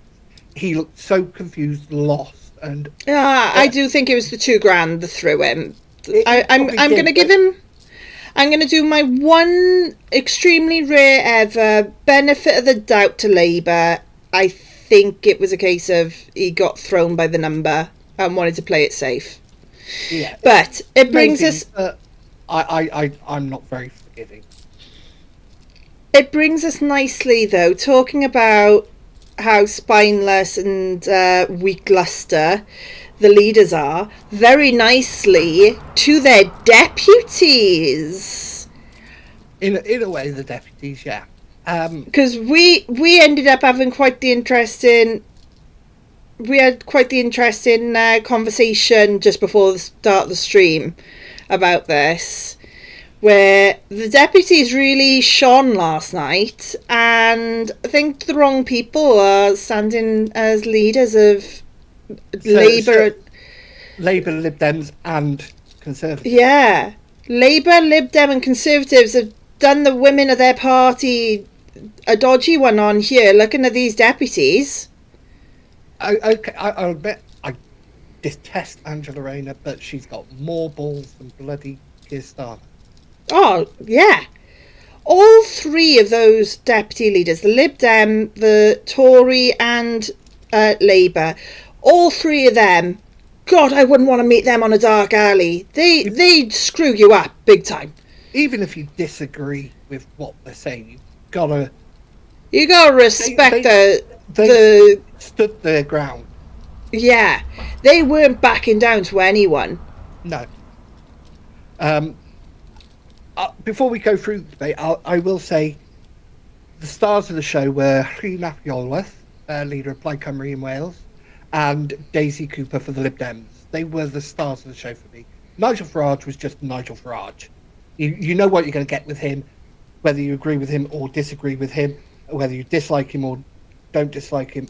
You get Nigel Farage will always be Nigel Farage. Here's the one thing that I'm going to say, and then I don't really want to talk about Nigel Farage for the rest of this, ideally, if we can help it. Well, talk about Nigel then. It really kept winding me up when the Green Party were talking, and he was going, subsidy, subsidy, subsidy. It's like, grow up, you absolute flipping child. No, but he has got a point on the subsidy part. Yeah, but don't just start randomly shouting it over the top of someone while they're trying to talk. Grow up. Yeah, she was doing it on everybody else, so she's just got a bit of it back. I'll give it that. Okay, he didn't need to keep saying subsidy, but she wasn't doing it anywhere near as bad as he did it. I think. But as I said, Rhys Iorwerth and Daisy Cooper were stars, absolute stars of that. I think with Rhys' background with media and presenting shone through and put him head and shoulders above everybody else. Stephen Flynn of the SNP and that Carla Denier or whatever her name is from the Green Party were just blah. I didn't really think. And Angela Rayner and Penny Mordaunt, it was a cage match. It was a fight. Yeah. Nothing to it. I do think Penny Mordaunt stuck to her points better, and Angela Rayner got distracted a bit more. But I do think, as I said, I detest Angela Rayner. I can't stand the woman, but she would be better leader for Labour because she will stand her ground on everything, whereas Keir will just back down on everything. Yeah, she's got a spine made of steel. She impressed me. She really did impress me. We've just been asked in YouTube. So is smoking ban in the Tory manifesto? Honest answer, I'm not 100% sure. According to what I've just been able to Google by here, it's been shelved. It's been shelved, but both parties have committed to actually bring it back in when the elections are over. There we go. So yeah, all parties actually have committed. Yeah. To be fair with the manifestos in general, there's a lot of info, and I wouldn't be surprised if the magic marker is going to come out in quite a few places. They used invisible ink in some areas. Yeah, exactly. And they've also said Mr. Milkshake, which is, I'm assuming, a reference to Farage. Which I'm assuming is a reference to Farage and the fact that we were going to talk to him, but it's only now popping through. I've got to But say, yeah, I've got to say, I'm happy that we're getting lots of questions from chat. I know, I'm loving it. Keep them coming, guys. I'm loving the engagement with chat. We haven't had this since our first stream. This is lush. Yeah. But as I say, yeah. We normally just end up with WhatsApp messages after the fact going, what on earth are you doing, man? My Welsh, she came out then, didn't it? Take out some key points of the debate. As I said, there are Green and Daisy Cooper impressed me. Really, really impressed me. I won't be voting Clyde, really. That's a different thing, because I don't want Wales to be independent. That's one thing they want to push for, so I won't vote for them for that. They had a good policy which Labour claims in Wales when they did the cooperating agreement, which is free school meals for children up to primary age. Or primary age, which I think is great, and Labour are taking all credit for that, which sucks, because that was Plaid. Plaid have been trying to do that for years. Plaid forced their hand. Yeah, the only problem is Welsh Assembly haven't funded it correctly. That's another story in itself. Yeah. On defence, I gotta be honest, the SNP guy, honestly, it was about halfway through before I even realised that he'd spoken once. He didn't really make a lasting impression for SNP at all. He tried to big up the NHS and then got into trouble with it because he missed out some statistics, which was brought up by the presenter, that actually didn't work in SNP's favour and didn't answer that. He seemed to sort of fade into the background a lot.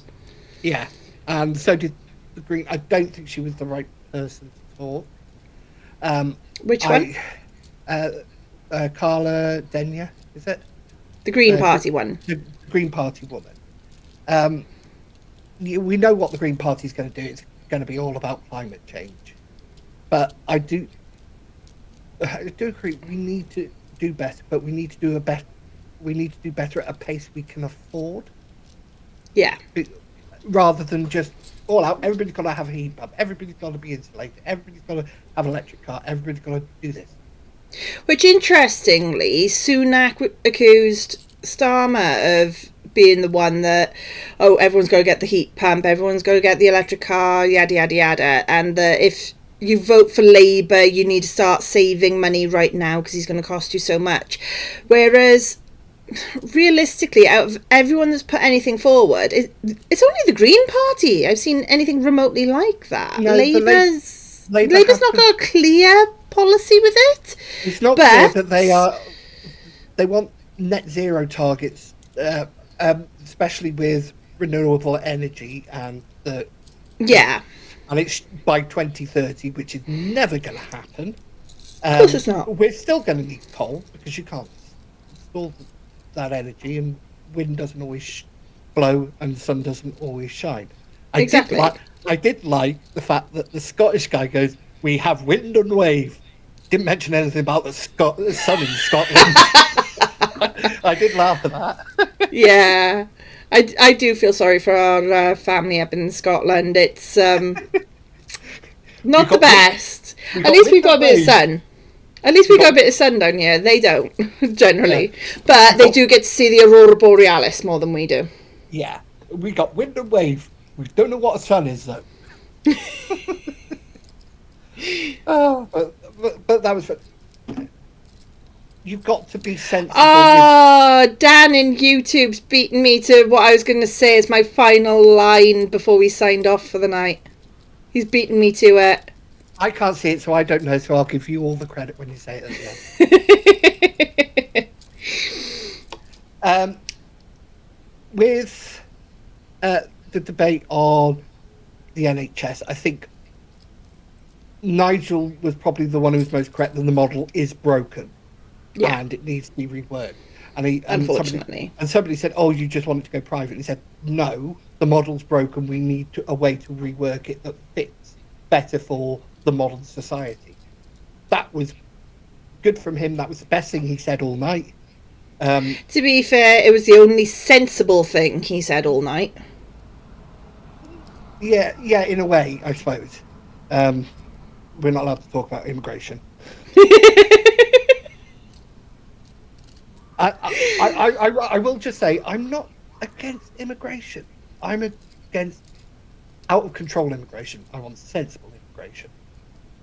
For what yeah. So that no one gets the bad idea of either of us. That is something on immigration that we do both agree on, that immigration needs to be sensible across the board. Yeah, and we do have to have both incentives and deterrence. Incentives for the right people. That's where most of our arguments come from. And deterrence for the wrong people to come. That's where most of our arguments come from. Yeah. So Nigel, I thought, was the best on the NHS on this. All of them were pretty much the same. I'm glad he said what Wales is like, because it is worse in Wales than it is in England, and we pay more, and we fund more per person than they do in England. Exactly. And it just goes to prove that the situation is absolutely diabolical, and the fact that Labour is saying that Wales is a blueprint for the UK. I'm sorry, if I was in England, I would be absolutely terrified right now. I would literally fuck in pants. If you lived in Wales, if you lived in Wales right now, and were a normal, sensible person and looked at this at purely record of basing on what our Welsh government has done for the last 25 years, and Keir Starmer saying it's a blueprint, you wouldn't vote Labour at all. Yeah. At all. They can say, "Oh, we've been underfunded and this and that." I'll put it to you this time: over 50% of their capital budget this year has been put for climate change measures. We're in a cost of living crisis. There are other more important things at this present minute. Whether you agree with climate change or not, I personally think climate change is happening, but we can't just go all out and bankrupt ourselves to get it done. We've got to do it sensibly. That when over 50% of your capital budget is put towards climate change agenda, there is something wrong. When your education is failing, when your NHS is failing, I don't think NHS is failing just because of money. There's a bigger problem at hand, especially in Wales, especially with the amount of times our NHS, some of our NHS boards are going into special measures. Here, we got a problem with tax. Our Senate in Wales are getting 36 new MSs by the next election. At the next election, 36. We're jumping by over 30% in representation, while having 8 MPs cut in Westminster. It's a power grab by Labour because they think they'll get more with more people being able to vote for different representation, and the way that we're going to vote is changing as well. That it will be partyless, and you don't actually vote for a person, but you vote for a party. Yeah, that's one that we need to go into on a separate show, because that one is going to take us so long.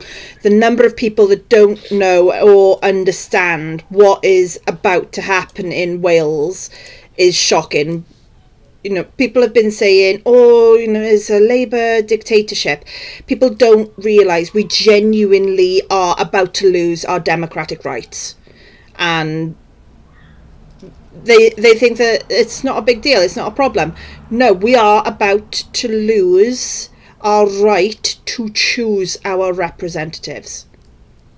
That is literally what we are about to sit through in Wales. You can still so I'm doing a complete massive one on that one. We need to do a proper, full educational lesson because people need to understand what is about to go down here. Yeah. You'll be voting party, not person, is the gist of it. And they get to choose who they put in that seat.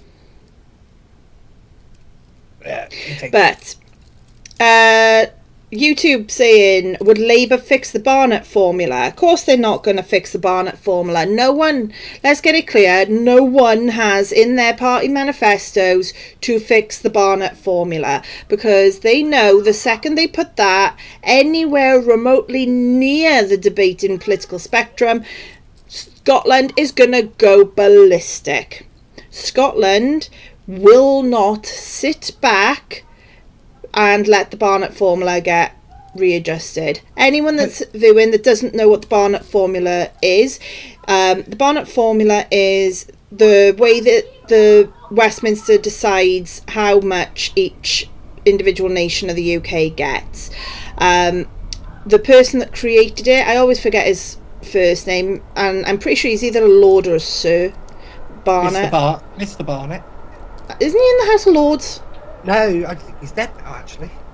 Oh, well, the guy that created it, Mr. Barnett, Lord Barnett, Sir Barnett, whatever, he actually blatantly said at the time it was done as a stopgap measure to keep Scotland happy about the amount of money that they were receiving, and it unfairly paid Scotland. It was supposed to be a temporary measure to stop political infighting, basically, and it's lasted for decades.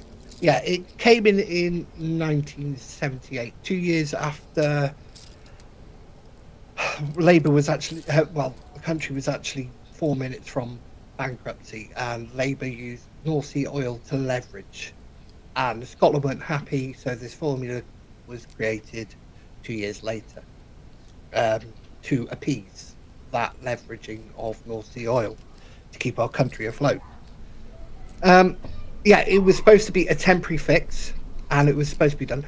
The parties have before all said we're going to change the Barnett formula. Labour did it in the 2000s. The Conservatives did it before 2010, and none of them have ever done it. No, they're not stupid enough to put it in now. No. At the end of the day, Scotland have gone through an independence vote. There are strong calls up in Scotland to continue getting another independence vote. Sturgeon may be gone in terms of front lines, but she's still got enough people there that will help her get an independence vote if it came to it. And look, at the end of the day, anyone in UK politics that comes out saying that they're going to try and fix the Barnett formula when the SNP are still so strong in Scotland, it's a suicide mission. They're not going to do it. I think it might change after this general election, because I think SNP we'll see. Going to lose a few seats, because at the moment they are quite unpopular in Scotland. They're becoming more and more unpopular with Hamza Yousaf and other things that they've done recently. So we'll see how this general election works out. Under the Barnett formula, England actually gets the least. Then it's Wales, then Northern Ireland, and Scotland are at the top. Yeah. But back to the actual debates, because I want extra at some point as well. Back to the actual debates, because I want to get this wrapped up. We're getting on nearly 2 hours now. An hour and a half, nearly. Oh no, 2 hours. No. Yeah. We're at an hour and 50 minutes. I want to wrap this up now for the 2 hour mark. So come on, Anne. I've still got four pages to go. Oh my God, no. Notes, yeah. I didn't write any notes. I got 4 pages of notes still to go. I didn't write any notes. I thought we would just... Yeah. Go on. Cost of living. I think Lib Dems are right. And Green said the same thing. Our tax system does need reform. It does need reform. There was a big fight between Penny Mordaunt and Angela Rayner during this again. It wasn't the first or last time. Tories are promising to cut taxes. Will they? Probably not. We don't have Let's be money. 100% honest. Let's look at the financial situation in the UK. No. Whoever gets in is going to raise a tax somewhere. Of course they're going to be raising taxes. They're not going to be able to fund anything otherwise. No. I think Labour have promised to do GB Energy, which will be an investment thing. Yeah, Starmer's already confirmed there's going to be an investment company, not an actual energy firm. Yeah.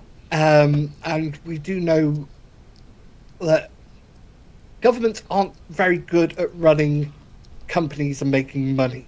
It's better off left to the private sector. Maybe a joint venture with a private sector company would be better, but it's going to cost us a lot of money. And I don't think of course it is. And they say, well, we're going to pay for it for a windfall tax on energy companies. And they're going to pay for everything with a windfall tax on energy companies. There's only so much windfall tax you can claim, guys. Yes. And they're going to VAT private schools as well, which is going to cause a problem because we've had one school shut in the last week because they can't afford to stay open, one private school. Yeah, exactly. And a lot of people have complained that if VAT is put back up for private schools, that they'll have to withdraw their kids, which will mean they're going to the public sector schooling or state schooling and create even more of a problem. Yeah, exactly. You know, all right, yes, people that are doing private schooling, generally speaking, seem to be better off and things. That doesn't automatically mean, though, that we should be dismissing their concerns and their issues right now when it comes to taxes and things.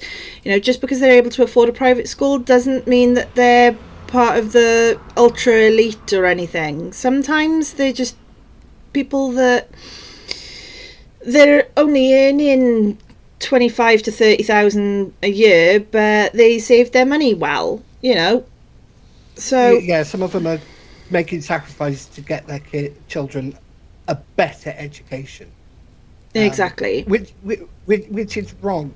Education is probably the most important thing for advancing our society economically, health-wise. Hey, I won't lie.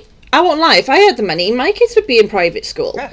Our public education system is absolutely shocking for the most part. I'm extremely lucky in terms of the schools that my kids go to, but yeah. And can we just make a caveat here? It is not the teachers. No. It's not the teachers. It is not. It's the resources they get. Yeah, exactly. We haven't got enough teachers, which is the, and this is what Labour said. They'll get 6,500 teachers with this. Yeah, good luck, because you don't pay them enough to begin with. Yeah, there's so many flocking out of the system just because they're sick of being treated like absolute garbage, and Labour has very obviously got a war on teachers at the minute. Therefore, trying to get extra teachers in, they got no hope right now. Yeah, and it's been reported somewhere that Labour's plan to 6,500 teachers will just not work because the amount of children who would leave that private education and go into state schools would be 6,500. We do need more, and I think the same as I mentioned with the NHS, if they commit for so long on public state education that we cover some of their tuition or all of their training, university costs, is that a way to get more people to get degrees to come and teach in our schools? To come and exactly. Is that a way? Maybe something like that should be explored, and they have to commit for a certain amount of time to the state education system. Yeah, exactly. Okay, some will leave, but you'll get some who will stay on because they enjoy it, because they may enjoy it. And to be fair, majority teachers do love and enjoy their jobs, but it's getting difficult. Yeah, exactly. talk, Ah, talking quickly about education, I don't think. I think part of the problem is what we're actually teaching, not just in universities, but in school. In Northern Ireland, sorry, they can do a GCSE in skateboarding. Now, well, it is an Olympic sport. I'm sorry, education should be about math, science. It's an Olympic sport. Yes, but it shouldn't be a GCSE subject. It's like in university, you can get a degree in Harry Potter, you can get a degree in Taylor Bloody Swift, you can get a degree in soaps. Sorry, what use are they outside of fucking university? Swear button. I haven't got one. Beep! You technically do, actually. I'll have to reteach you that one. No, you'll have to tell me that one. All I had was an airborne. Your voice mod. When you go into voice mod, I've got the soundboard and it's got a sensor beep on there. Anyway, though, we're getting to the close to the end to sit here teaching you about that. No, to be fair, I like winding him up on this one. I do agree that there are some qualifications that are just absolutely absurd and seem to be a waste of time. Maybe we should be reassessing those. But yeah, we got to be very, very careful where we draw that line. Yeah. I mean, argument's sake, not that many years ago, there was an argument that should cut psychology. We shouldn't be teaching psychology. I'm sorry, no, that's a very important subject. Yeah, it's a very important subject that goes hand in hand with helping fix our mental health situation in the UK. You know, just because some people don't see the point in it doesn't mean that it's invalid. No.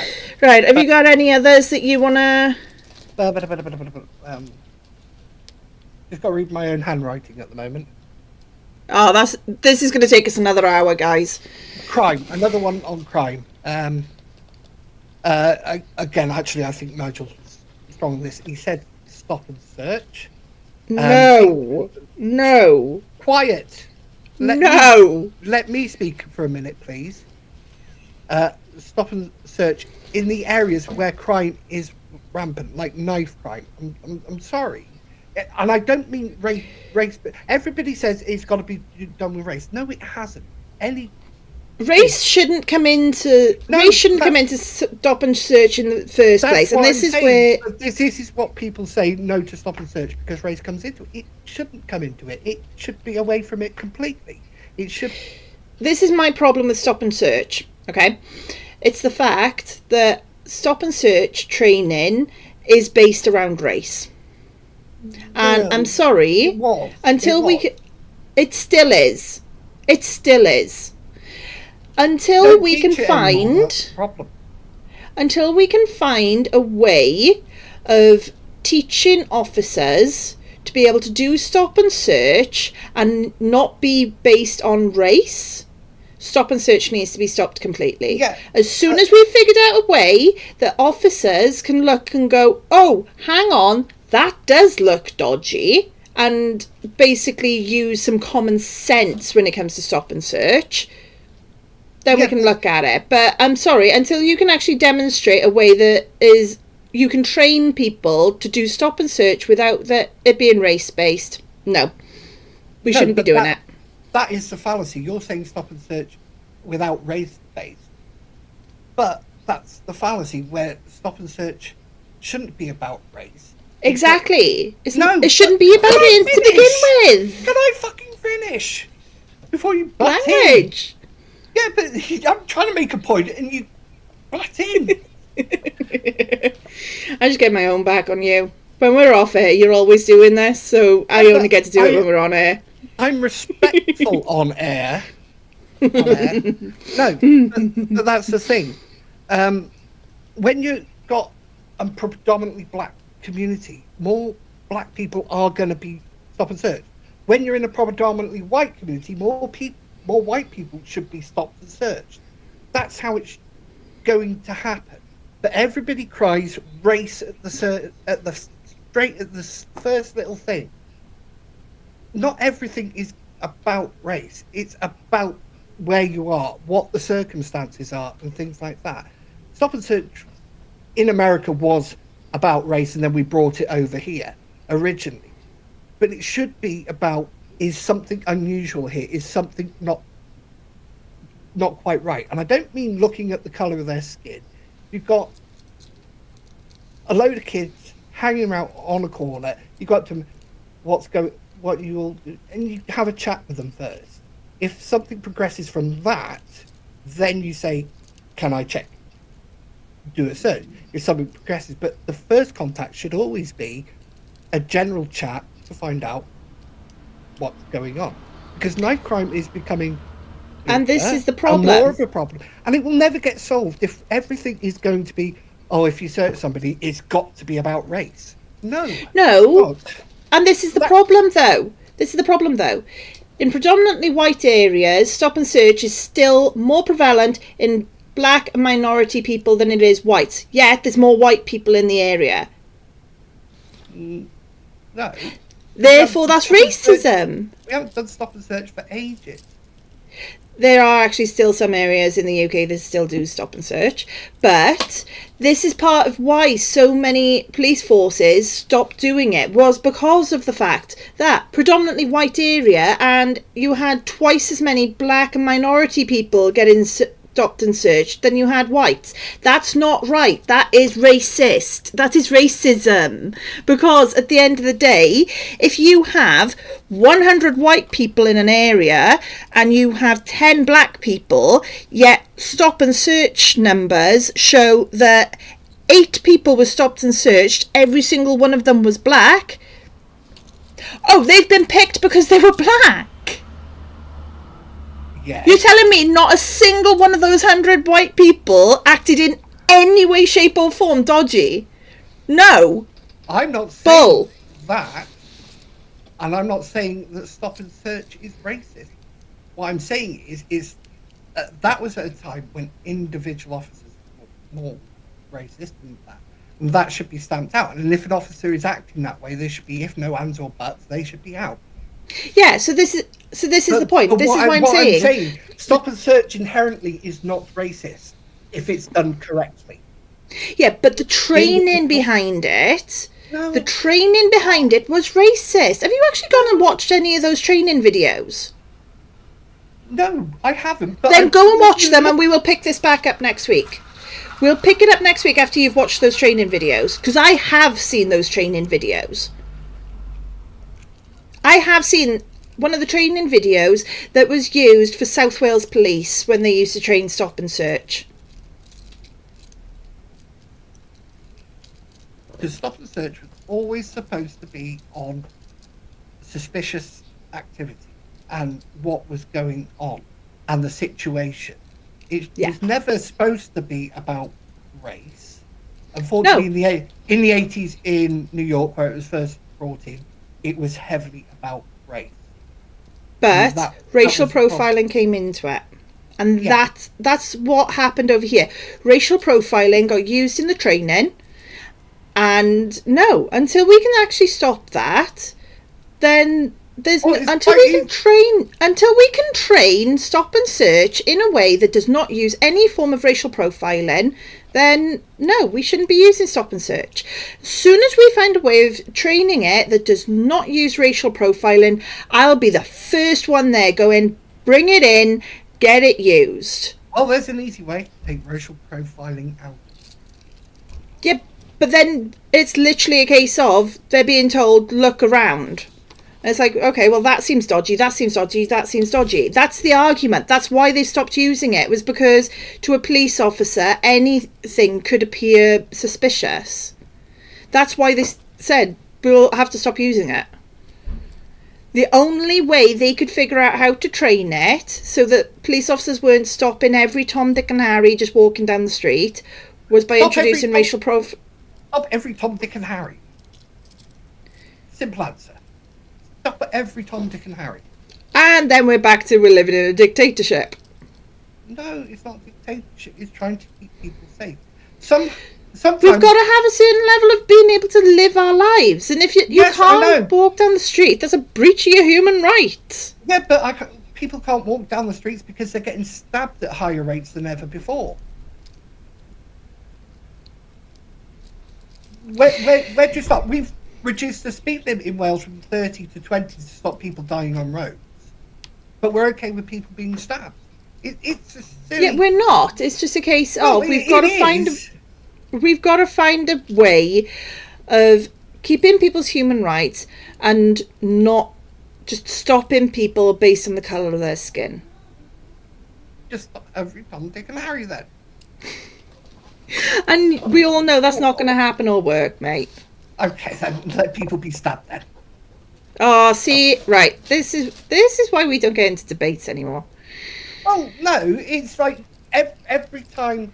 Right, rein it back. There's another reason why not to do it. It's There's not. It's gotta been the same reason all the way through. What? No, race Reel it and back. civil liberties, living our lives. You've got to have you've got to have somewhere. It shouldn't be about race. A little bit of talking to people beforehand, which is what I said. Twitch chat is agreeing. Mom, Dad, stop fighting. Like I said, we're railing it back. Come on, you've come here for the fight. What was it Tangalang was saying earlier? Fight, fight, fight, fight. Yeah, exactly. This is a good example though of why I didn't want the immigration on you. Right, come on, wrap it up time. We've gone over our 2 hours allotted. Right. Well, we allotted an hour and a half. Yeah, and then I said I'll allot 2 hours. Come on. Right. Very last thing. Everybody on the debate stage on last night was saying, Labour are going to win this election. It's clear Labour are going to win this election. Is that a clever thing? Saying Labour's going to win, so people go, oh, they're going to win, so I don't need to go bother voting for them. And it's a political tactic we've seen a lot. Yeah. It is a political tactic we have seen a lot over the years, where they'll start going, oh yeah, so-and-so is going to win, so, you know, we're here trying to do what we can do, but it's already decided. So then people that are stuck on the fence don't bother going out. More diehards tend to be voting. I've got a big issue with this tactic because I genuinely believe it's led to a lot of voter apathy, and I think that's part of why we've got some of the lowest turnout rates. YouTube chat. I'm not going back to the conversation. YouTube chat has just caught up with us and gone chav rights. They have a right to wear Burberry, and that's it. No, but yes, I think it's a dodgy tactic, and I think this is a lot of why we've got such low voter turnouts. At the end of the day, we need more people showing up at the ballot boxes. We need more people, even if you just show up to the ballot box to waste your vote. I find that absolutely. Yeah, but even that is better than not bothering to register, not bothering to do it at all. Because if you show up at the ballot box, write something on there, you've got a fighting chance of one of the candidates, or at least one of their team potentially seeing it. Yeah, but it is pointless because that makes no difference of it. I think the biggest thing for voter apathy is whoever gets in power, they never do what they say they're going to do. And I think people are just sick of it. Yeah, it'd be nice to see somebody, even if I don't bloody agree with them, do what they say they're going to do. Oh, so like absolutely anyone in the world? Well, within reason, you know what I mean. You don't agree with anyone. No, but you know what I mean. I'd like to see a party or something. Monster Raving Loony Party. They've never been given a proper shot. nor of independents. Don't start confusing matters now. Independents are not a party. No, they're not. But a party system has failed us immensely. Oh, yes. Of course it It's has. done more harm than good. It did good during World War II for us, party politics, being united. But the majority of the time, it is completely and utterly failed us.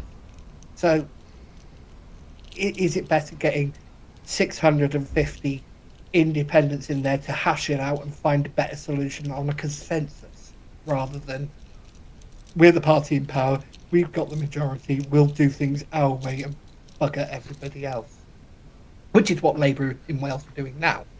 Well, yeah, exactly. And what they've done, and part of it they have been propped up and supported by Plaid Cymru in a sharing agreement. Not on everything, I will say, but on something.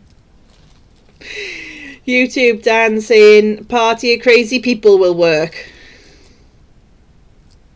No, because we've got Labour full of crazies, Tories full of crazies. Nah, I think maybe Monster Raven Looney Party, a couple of independents smattered in, you know. How about an equal share of everybody? Independents, parties, and that, and everybody has to work together. Yeah, exactly. Make it so that there is no majority. No, we'll end up looking like Northern Ireland because no one will figure out how to work together. Yeah. That's a bad idea. Yeah, and what I would like to see is a Prime Minister fills a cabinet with people who have experience in that role, even if it's from another party. Twitch chat to Lang Lang. Count Bin Face for PM. Oh God, no. I'd love it. I think that'd be brilliant. Bin Face as Prime Minister. He'd do a better job than Sunak. Oh, yeah. I think majority of people would bar Keir Starmer, really. I do think a majority of people would do a better job than Keir Starmer. I think we've got two worst candidates we've ever had, really. Yeah. To choose from. And that's saying something with Boris Johnson and Jeremy Corbyn. Yeah, exactly. It is, and I think I was not a fan of Jeremy Corbyn. At least he had principles and stuck to some of them, even if I didn't agree with them. Keir Starmer he'd keep changing his mind. Jeremy Corbyn's my best friend. Oh, he's been accused of anti-Semitism. I don't like Jeremy Corbyn now. No, exactly.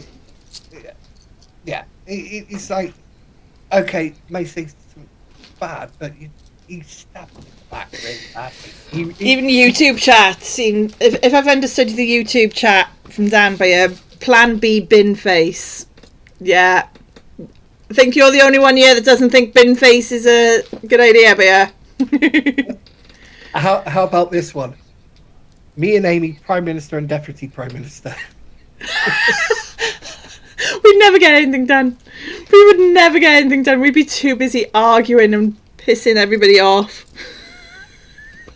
Which is different to current government how? Well, yeah, fair point. Or a Labour government how? Yeah, fair point. But the difference with us is we would listen to other people. Yeah, we just stopped listening to each other because we've done each other's heads in. Yeah. But we do it because we like the argument, and I did say one of my worries was before we actually started Otherwise, that if we argue about something and we get things, you could blow it all up. But even tonight, we've had a clear disagreement on stop and search and other things. But at the end of the day, I know Amy's going to be messaging me at some point going, "Yeah, you're an arsehole." That happens on a daily basis, dude. Yeah, it does. So I know Amy's fine with me. Yeah, I normally end up messaging you that when you do something really stupid, like go and eat stuff that you're not supposed to eat. Or leave the oven on.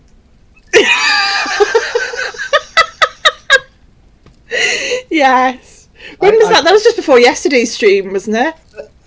Thursday night. We do our prep before the stream on Friday. And it's about, 10 11 o'clock at night. Something like that. And I said, all right, I'm off to, because we finished, and I said, all right, I'm going to make myself something to eat. I made myself one of those little shepherd pies, the ones in the oven. Had it Thursday night, and then before the live stream yesterday, I noticed my oven was still on.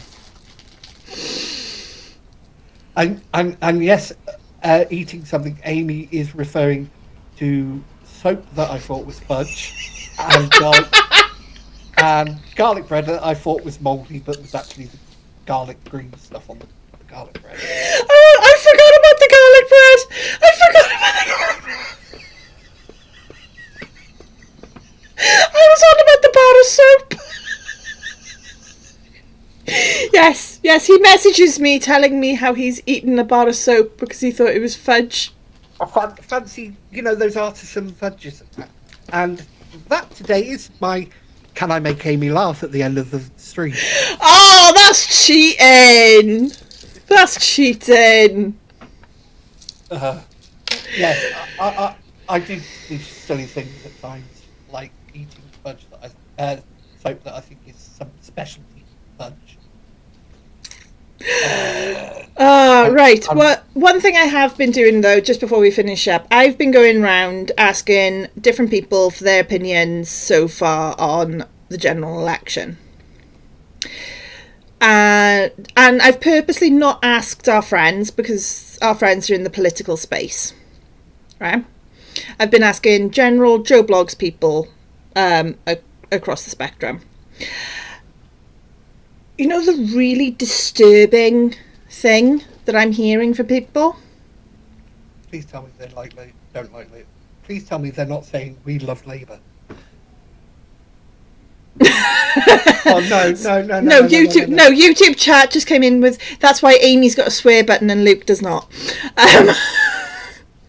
I've sworn at least twice on this live stream. Oh, and the rest. I've got so much editing to do, dude. Anyway, yeah. Why? We're not the biggest things I've heard is that apparently they're going to tactical vote Labour to get Tory out because apparently Labour is the better option. Or the bigger thing that is the concern to me, reform. I've switched off. I'm sick of hearing about it because no one's coming out with the truth anyway. Or, direct quote from two separate people. I couldn't believe I had two separate people tell me this. They're all lying idiots. Really? What? So, food for thought. So, that's food for thought, guys. You know, we're in a general election. It's going to decide the next 5 years of how our country's run. And people are already switching off to it. I will, we're not even halfway through the cycle, and that's people are already switched off. Yeah, I will say, guys, if any of you are thinking of voting tactically, please don't look at your candidates. Look what they say on social media and things like that, and pick the best person, whatever party or independent or whatever. Pick the best person that you feel you can actually trust. Well, Talang Lang's put it interestingly. In theory, tactical vote for Lib Dem. In practice, I've no clue where I'm voting because I'm moving next week.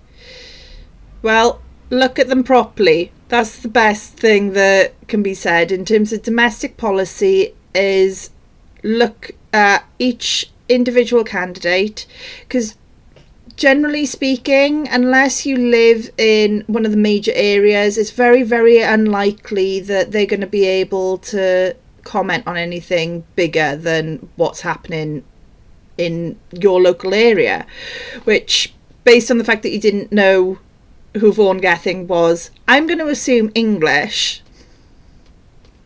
I'm assuming it's one of our English viewers. I was born in England. Yeah. I'm a Welsh girl. Born and bred Welsh. Yeah, we could tell. I am proud of being Welsh. Dan's got a brilliant one. Dan on YouTube, lettuce for Prime Minister. That's Keir Starmer. Would you stop promoting Keir Starmer? Lettuce. Yes, I know the joke. As in the... I get it with Liz bloody Truss and the lettuce outlasting her. So it's not Keir Starmer then, is it? But he's like a bloody lettuce. That's what I meant. Oh, woman. We no hablo inglés, says to Lang Lang. I'm assuming that is in reference to when I said that I'm making the assumption that he's one of our English viewers. Right. He was from English. From England. From English? Yes, from England. From England. I'm starting to be like the Welsh people. Can't speak properly. Hey, I can speak properly, you cheek. I bet you if we... What? Preface. Hey, I'm always here to being called preface.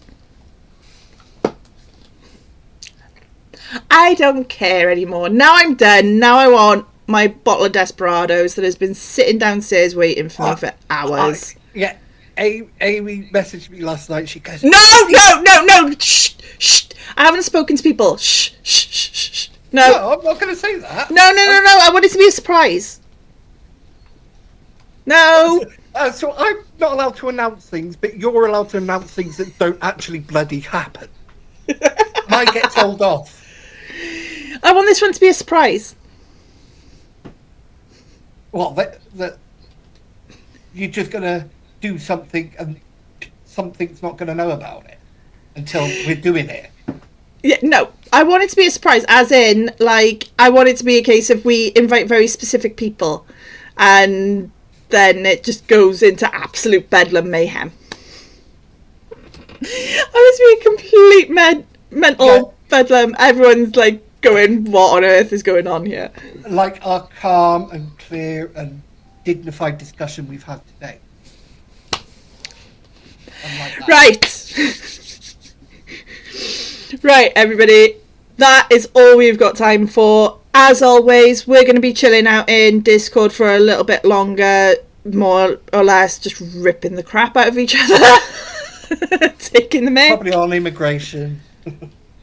We'll be hanging out in the lounge. Anyone that wants to join, you're all free and welcome to do so.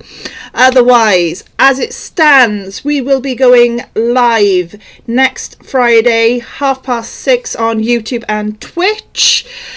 As mentioned yesterday, if anyone can fix my issue with Rumble, please do get in contact. Otherwise, yeah, it's just going to be YouTube and Twitch and pre-recorded videos on Rumble. This and last night's show will be up on Spotify. I was trying to remember the name of all the others. Amazon, Apple, Castbox. Pocket Casts. And Pocket Cast. And YouTube podcasts. She keeps adding ones every bloody week. I can't keep up. I think I'm going to have to turn off our YouTube podcast one, though. But I'll talk to you in Discord about that. Yes. So, have we got another general election specials planned? Not at the moment, but I'm sure.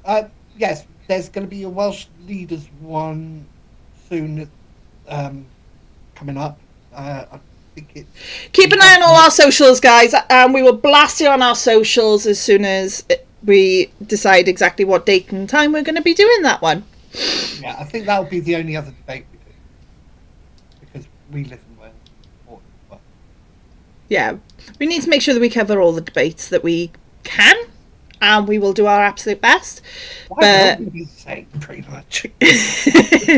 But yeah, thank you so much. Be great with Vaughan Gethin, if he's still there. The Welsh one's going to be great with Vaughan Gethin. Oh, don't even, dude. Yeah. Right. Thank you all for tuning in. Hope you enjoyed. Don't forget to like, subscribe, share, and click that notification bell where appropriate. Yes, there we go. I'm training him slowly but surely to remember No, these. I knew it. It's just you took over my part of the script. Yes, and we script the end part, so I remember things. Yeah, we don't have a script today. No, and I had it memorised and ready, and you took it over. And then forgot yourself, and I had to finish it. Yeah. Right, thanks very much, guys. Have Thanks, fun. guys. Have a And great thank you, weekend. Chat. Thank you, chat. A lot. Yes. Thank you very much. Apparently, we're going to be having a visitor in our Discord very shortly. They're just popping off to have a cigarette. Okay. Right. Have a great weekend, guys. Thank you so much. And we will see you next week. Bye. Bye.